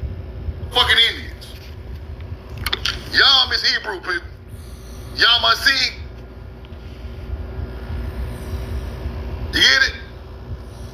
The people living by the water, the Yamasee Indian, they name Hebrew. These melanated Indians. And right in the book, it's telling you that Yamasee with a J. Because that's what they use, right? They use the J. We use the Y. Because the Y is a part of Paleo-Hebrew, right? Yamasee of Florida. Yeah, right over there on the Atlantic coast, Yamasee Indians. All this shit makes sense. Hebrews. All of it makes sense to me. I ain't stirred not one way. Now, here we go right here. The Bible tells us that in the beginning the earth was without form and void and covered with water. In the Popol Vuh legends are told, at first we all was sea. No man, animal, bird, green herb. There was nothing to be seen but the sea and the heavens in the beginning. Let's keep going. The Bible said the Spirit of God moved upon the face of the waters. The book said, the Popol Vuh says, the creator, the former, the denominator, the feathered serpent, those that gave life moved upon the waters like a glowing light. Same thing. The Bible says, let the waters under the heavens be gathered together unto one place and let the dry land appear. And it was so. The book says the creative spirits cried out earth, and in the instant was formed and rose like a vapor cloud. Immediately the plains and the mountains arose, and the cypress of the pine appeared. The Bible told us, and God saw that it was good. The Popol Vuh said, then Gucamites was filled with joy and cried out, blessed by the coming, O heart of heaven. Hurricane, thunderbolt. Hurricane, thunderbolt. Hurricane. Watch this. Hurricane. The Miami Hurricanes. Hurricane. Yeah. Let me show y'all something. Hurricane. What kind of name is that? What language is that?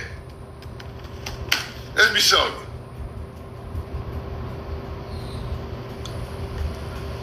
Roll the corn. Hold on. Hold on.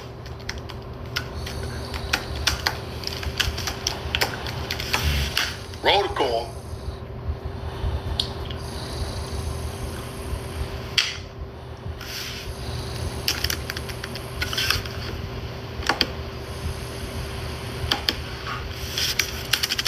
Now, hold on, let me stop it right there. The computer is listening to me talking. They don't want to give me what I need, but hurricane, Hebrew, hurricane,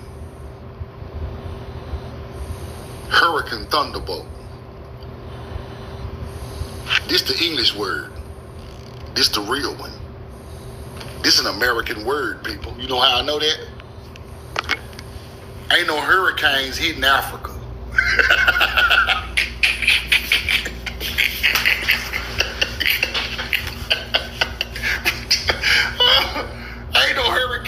Africa, bro. When has Africa had a hurricane warning? When? When did Hurricane Zimbabwe hit Africa? Hurricanes hit South America, Central America, North America. Hurricane.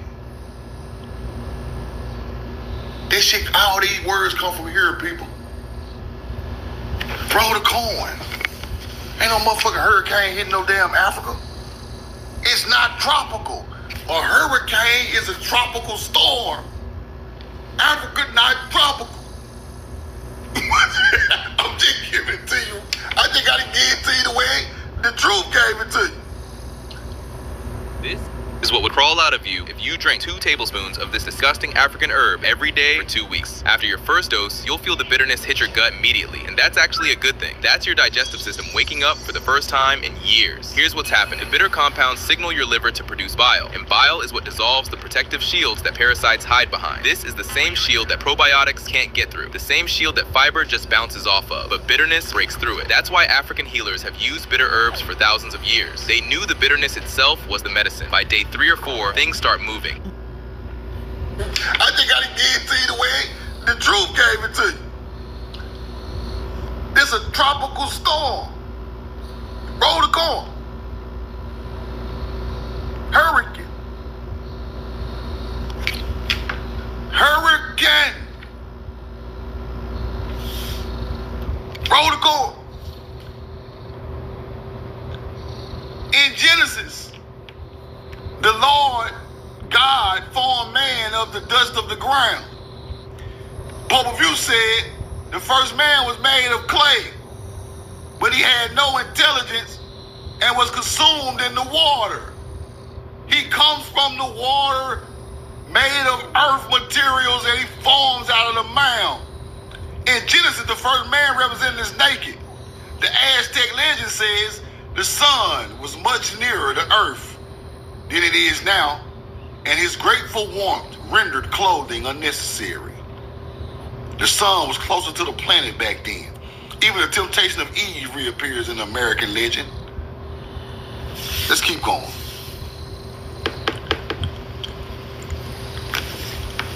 The Toltecs had paintings of a garden with a single tree standing in the midst. Round the root of the tree is intertwined a serpent whose head appearing above the foliage displays the face of a woman, right? Torquemada admits the existence of this tradition among them and agrees with the Indians' history, who confirms that that was the first woman in the world who bore children and from whom all mankind are descended. Fire. Fire, fire, fire. Fire. We got creation stories on this land, people. Creation stories. Not no story of us migrating here.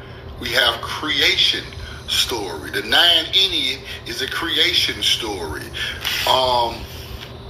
Anubis on the boat. All that shit is a creation story. The Hydra snake is a creation story. All that stuff is here. I just showed you the artifacts, mounds on the ground shaped just like Hydra, which is a pimp.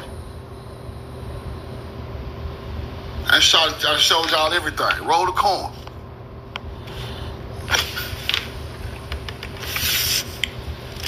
American antiquity, children from the descendant. Okay, one more receipt, I think. If they had made men too perfect and they had made man too perfect and they breathed a cloud of mist over their vision. When the ancestors of the Maya migrated to America, the divinity parted the sea for the passage. Now, this is interesting. When the ancestor of the Maya migrated to America, the divinity parted the sea for the passage as the Red Sea was parted for the Israelites. Now, could this be the story of them people coming from Utah, Arizona, somewhere up in that area, Colorado, coming through they said the Red Sea is by California, and you come down into Mexico. This is where they found the Maya in Mexico, right? So that's really what this story trying to tell you. If the sea got parted on this landmass, it had to be over there by Cali. These people coming down the Mexico area. That's what I get out of it, right? As the Red Sea was parted for the Israelites, they're talking about these people migrated down into Mexico from North America. That's what they really don't want to tell you. The story of Samson is paralleled in the history of a hero named Zapanka, told in the Popol Vuh. The hero twin story is also told in the Popol Vuh, right? Now, I'm gonna get deep real quick. I got about 15 more minutes, but y'all listen to me very closely, because I'm gonna break down some shit ain't nobody ever broke down in the history of teaching this type of information. Now, the Popol Vuh, talking about Samson, Zapanka, right? Here goes Zapanka. Zapanka, powerful, arrogant giant, Mayan mythology. Talking about he's the son of a demon, right? They always make a giant a demon. So that Samson story came from Zapakna of Timeri. Let's go back and look again. Samson. History of a hero named Zapanka, told in the Popol Vuh. Being captured by enemies and placed in a pit, pulled down the buildings in which the captors had assembled and killed 400 of them. There were giants back in those days in ancient Timeri. Samson's story comes from Zapanka. Now let's get deep. Let's get deep. Popol Vuh got another story. This is clogged arteries. This is clogged arteries. This is clogged arteries. And the best thing to unclog your arteries is not beetroot, not cutting salt, and it is definitely not pills from institutions that profit when you stay sick. Let me show you what actually works. A small amount of this every morning works better than all of those combined, yet almost nobody is talking about it. This is not only about your blood pressure numbers. When your feet are swollen by the end of the day, when your belly won't go down no matter what you do, when you're exhausted by 2 p.m. and crashed on the couch by 7, your arteries have been clogging for years. That buildup slows your blood, drains your strength, and leaves you feeling like you aged 20 years overnight. You wake up stiff, your legs feel heavy, you have no energy without reason. This is not age, this is calcium and cholesterol choking your arteries shut. Left alone, this is what takes men too early. This is what makes your body give out when you least expect it. In over 20 years of working with my clients, I have found one thing that fixes it faster than anything else. It is called aged garlic. When garlic is aged for 20 months in complete darkness, it creates a compound called S-allylcysteine. This compound scrapes the calcium off your artery walls and melts the cholesterol plaques blocking your blood flow. Once that happens, your blood starts moving again. Your energy comes back. That heavy feeling in your chest disappears. I have recommended this to clients who were exhausted, stuck, and ready to give up. They all come back to me weeks later saying the swelling went down, their energy came back, and when they check their numbers, they feel relaxed instead of anxious for the first time in years. The only thing they changed was 2 soft gels every morning. But do not buy the cheap aged garlic on Amazon. Most of them are yellow soft gels. That is garlic oil, not real aged garlic. Aged for a few weeks, not 20 months. The only thing they do is give you garlic breath. And do not bother with raw garlic. It contains allicin, not S-allylcysteine.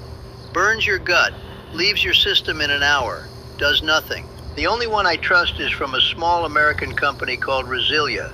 Pure aged garlic fermented for 20 months, plus CoQ10 for heart support, amber soft gels. That is the real color of properly aged garlic. They are third-party tested and completely odorless like real aged garlic is. I'll leave the link below. If it's still there, it means they still have stock. Be quick. After you click Add to Cart, you'll see there's a limited sale happening.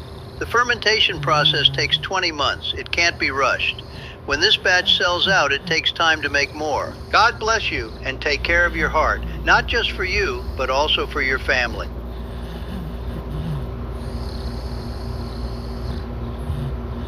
Get your free copy of my new best-selling book, Commercial Real Estate Investing for Beginners. All you have to do... Another story of the Hero Twins. Let me show you. And I'm going to show you who got this story. This is how I know who the fuck our people is. Watch this. Hero Twins, Popol Vuh. Right? Let's go look that up. Give me the story, hunter-gatherer computer. Now, Hero Twins. Watch this. I'm gonna break something down real quick. Y'all watch this very closely. The Hero Twins, a central figure in the Mayan Popol Vuh. Right? Underworld. Zabalta secures humanity's place in the world. Zabalta is in the underworld. You see it? Underworld Zabalta, right there. You see it? Hero Twins. You see that story? This is an American story. Now, watch this. Represents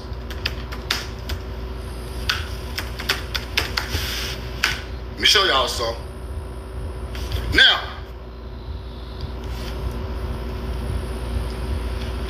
the Hero Twins are a representation of what? Strongly resonate with Gemini. The twins of Gemini. Archetype of divine twins represent duality. Sun and moon, overcoming death through cunning, echoing themes of many cultures. Twin myth. Just like the story of the Greek Castor and Pollux.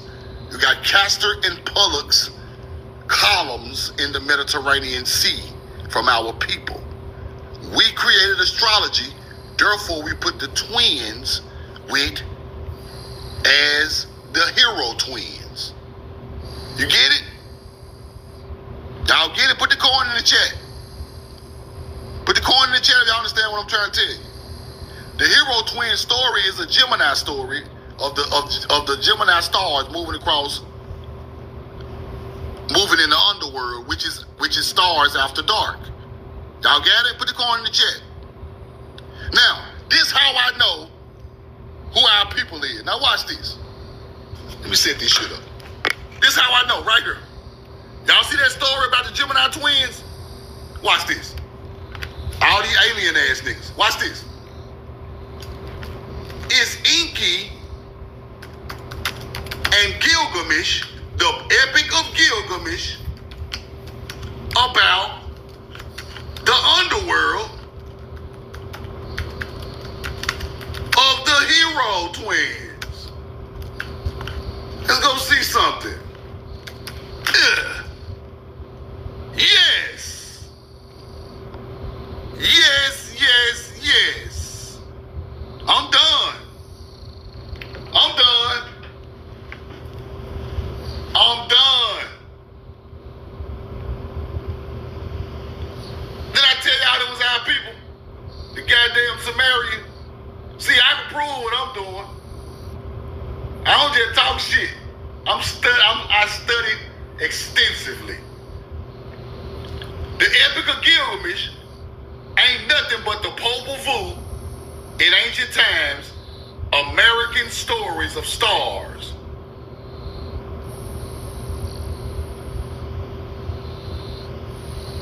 That is Gemini stars after dark in the sky, moving around the sky. That's where they get the story from.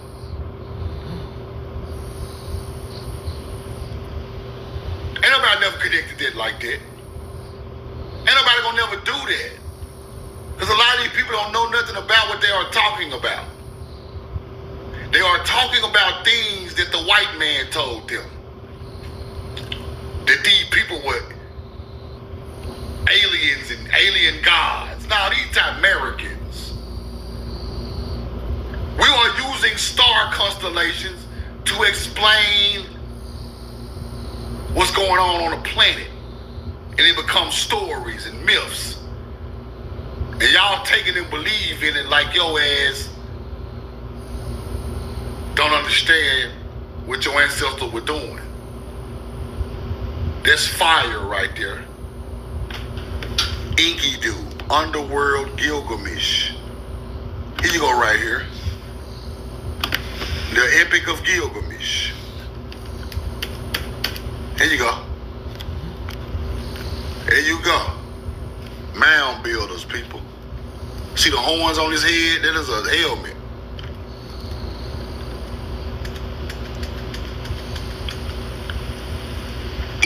Enkidu comes from the underworld with the help of the god Shamash, who cracks the hole in the earth of Enkidu, jumps out of it. Gilgamesh questions Enkidu about what he should do when seen in the underworld. Now, let's go back. Now, truth now. If this is a story, it should be some zodiacs in there, right? Enlil fights the scorpion. Man. One of y'all ass fought the scorpion, man. Think real estate is just about buying and selling houses? Think again. Land flipping and land wholesale.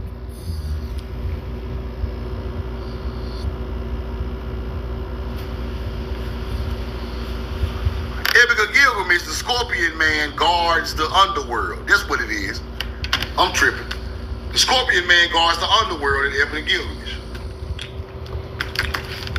Scorpion man guards. There's stuff in the Polar Food too now. The underworld. In Epic of Gilgamesh. I know I ain't tripping. Yes, the Scorpion Man are indeed featured in the Epic of Gilgamesh. They serve as guardians of the gate of the underworld, the land of darkness. So what they speak of is Scorpio zodiac is right above the darkness and the light in the sky. When you pass the Scorpius, you go into the dark. It's right there on the equator line. Past Scorpius, you go right to the underworld, to the dark, to the night stars. Enki is in the underworld because he is a representation of the night stars. Enlil is in the upper world because he's a representation of the things you see in the daytime. The southern hemisphere is Enki, in dark. The northern hemisphere of light is Enlil. You get it? Roll the corn. We know the truth now. Scorpion man guards the underworld. Let me show you. Enki is the stars of the underworld. Southern hemisphere. Enki.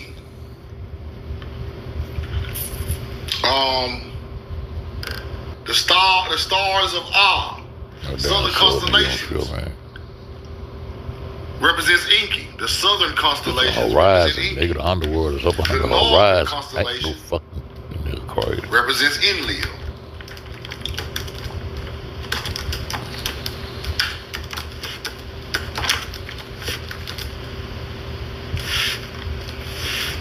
Let me show y'all. Y'all want to think I'm bullshit.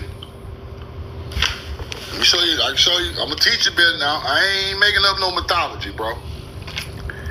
Ancient Mesopotamian astrology linked the northern constellation to be the god Enlil.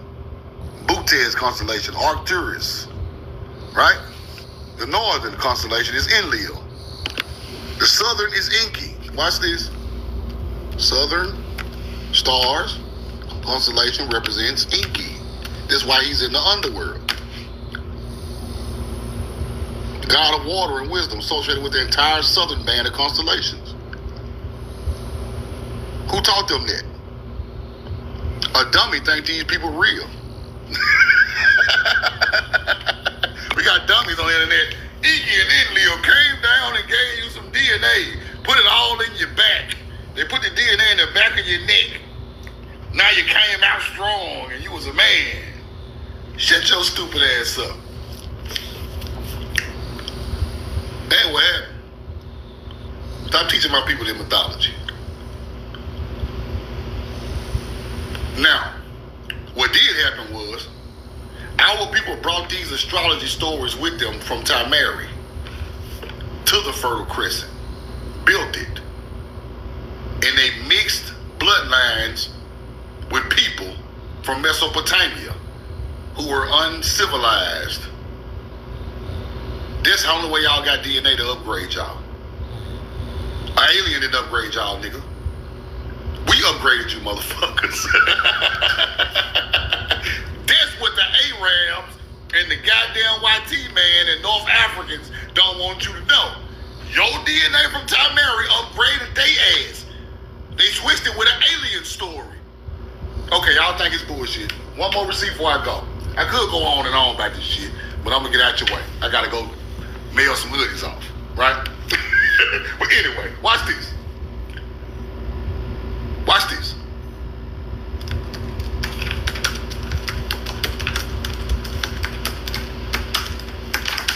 Watch this now. Y'all finna study all night behind this. Watch this.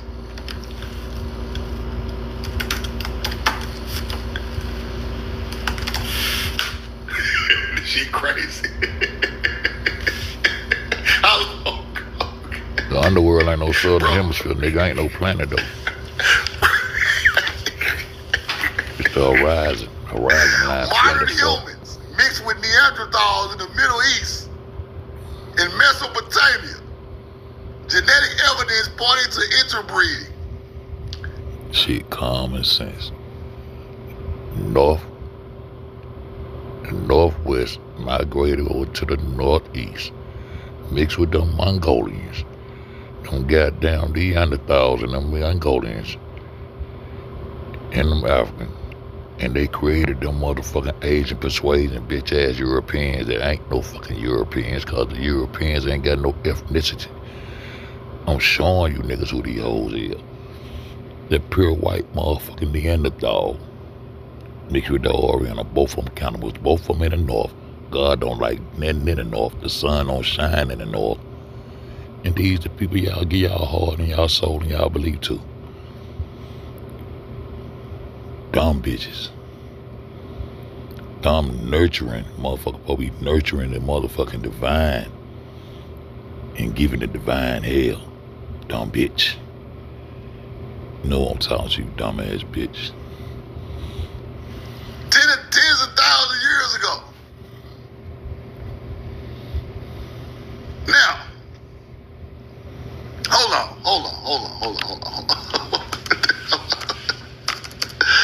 Hold on, I think it was somewhere around 6,000 BC when they got right.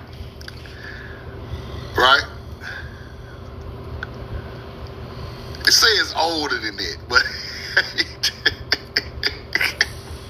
now, at this point, it's when their DNA was upgraded, right? This is what they want you to know. Somewhere around in 6 to be. Here, this isn't just an ordinary denture, but the globally popular flexible smart custom denture kit. It's incredibly easy to use. Just soak it in hot water for 1 minute. B1000 be somewhere up in this area. I can't give you the exact date. Sometime we pulled up on a boat in BC times and we interbred with Neanderthals over time and upgraded their DNA. That's the real earthly story. The other one is Enki came, Enlil came, Anu came and gave us DNA. He made man. Yakub with Yakub, the fat head. dumb head, yeah. Made man. Grafted him. Cap. No fucking Yakub. Fuck all that shit. The old That is bread. to hide the fact that the older DNA of us coming to their lands mixed with them and upgraded their DNA in real life. We didn't plant DNA in a nigga. We interbred with them people. That's why Queen Sheba This is came when the yesterday. biblical stories started to start. This is around these times when we bring the apple and the snake people bring the apple to the Neanderthal, Adam and Eve. But really it's Adamah. Adamah is the people made of soil of the earth. That's where they got the word Adam from our old books.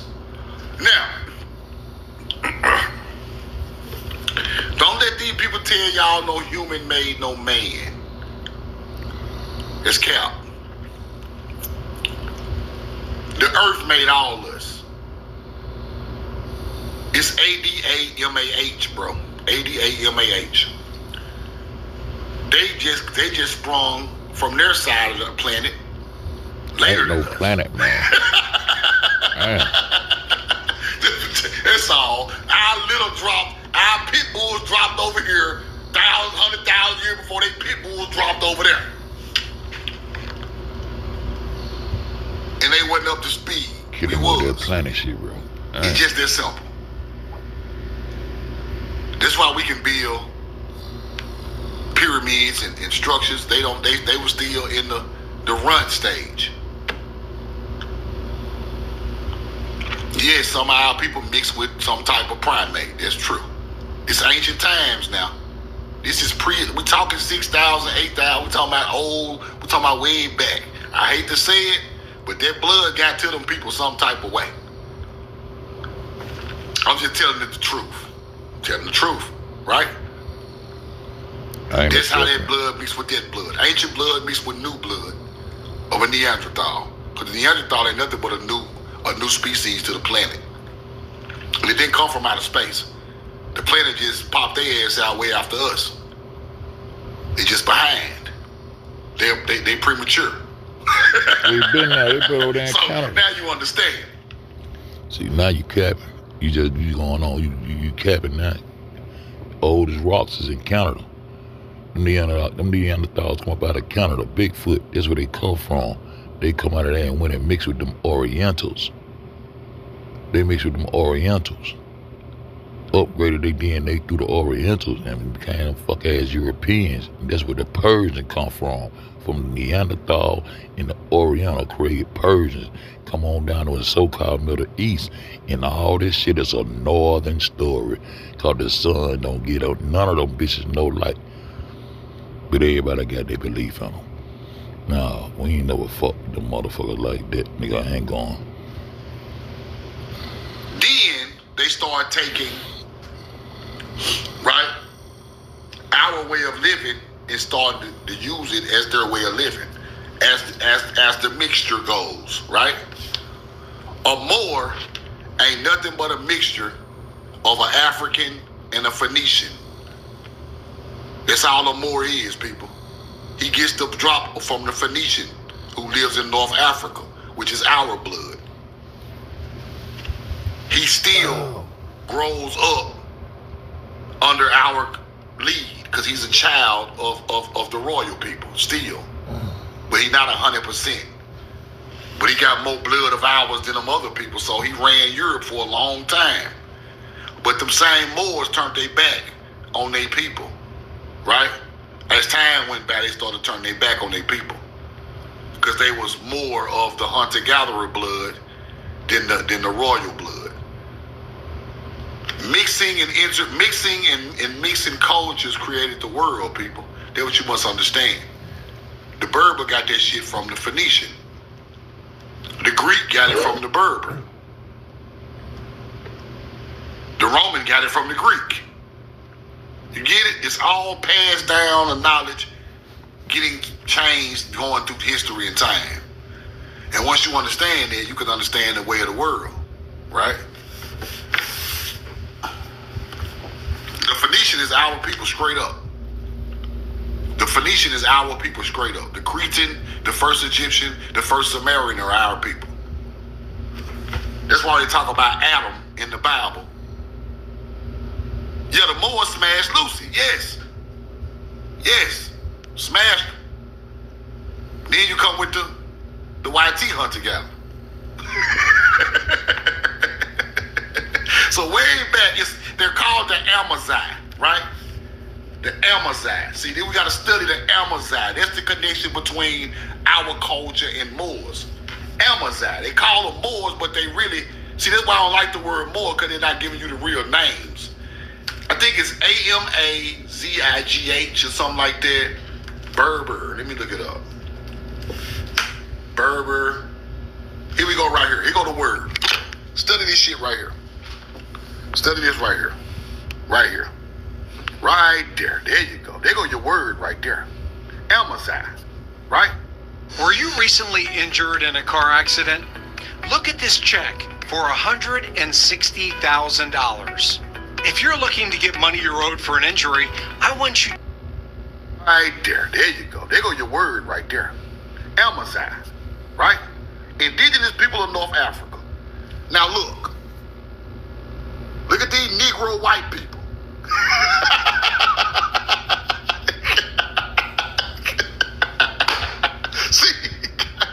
See, this is the ancestors of all them Muhammad's and shit like that. See what I'm saying? See, that's why Morocco trying to claim your goddamn shit. See, these niggas in Morocco had figured out that the ancient Timeri was the knowledge bringer, right? They figured it out. So they tried to steal your whole identity. The Amazigh Berber became the Moor. Now, see, y'all gonna have me teaching all day. You roll the coin, man. Amazigh Berber learned from Phoenicians. Watch this. Watch this. Watch this now. Come on, computer. Shit, help me out. Oh, this motherfucking artificial intelligence. Amazigh Berber people learn from Phoenicians, primarily through the cultural exchange, adopting aspects of the language. They adopted the building styles, right? Shown by genetic studies suggesting they were direct descent, but rather indigenous people interacting with Phoenician traders. This is where they get the bloodline at. See, this is $1 million worth of knowledge right here, bro. Their interaction focused on lifestyles and trade, but Berber culture largely persisted, resisting complete assimilation. Now, this is $1 million worth of knowledge, bro. This is where the transfer happens.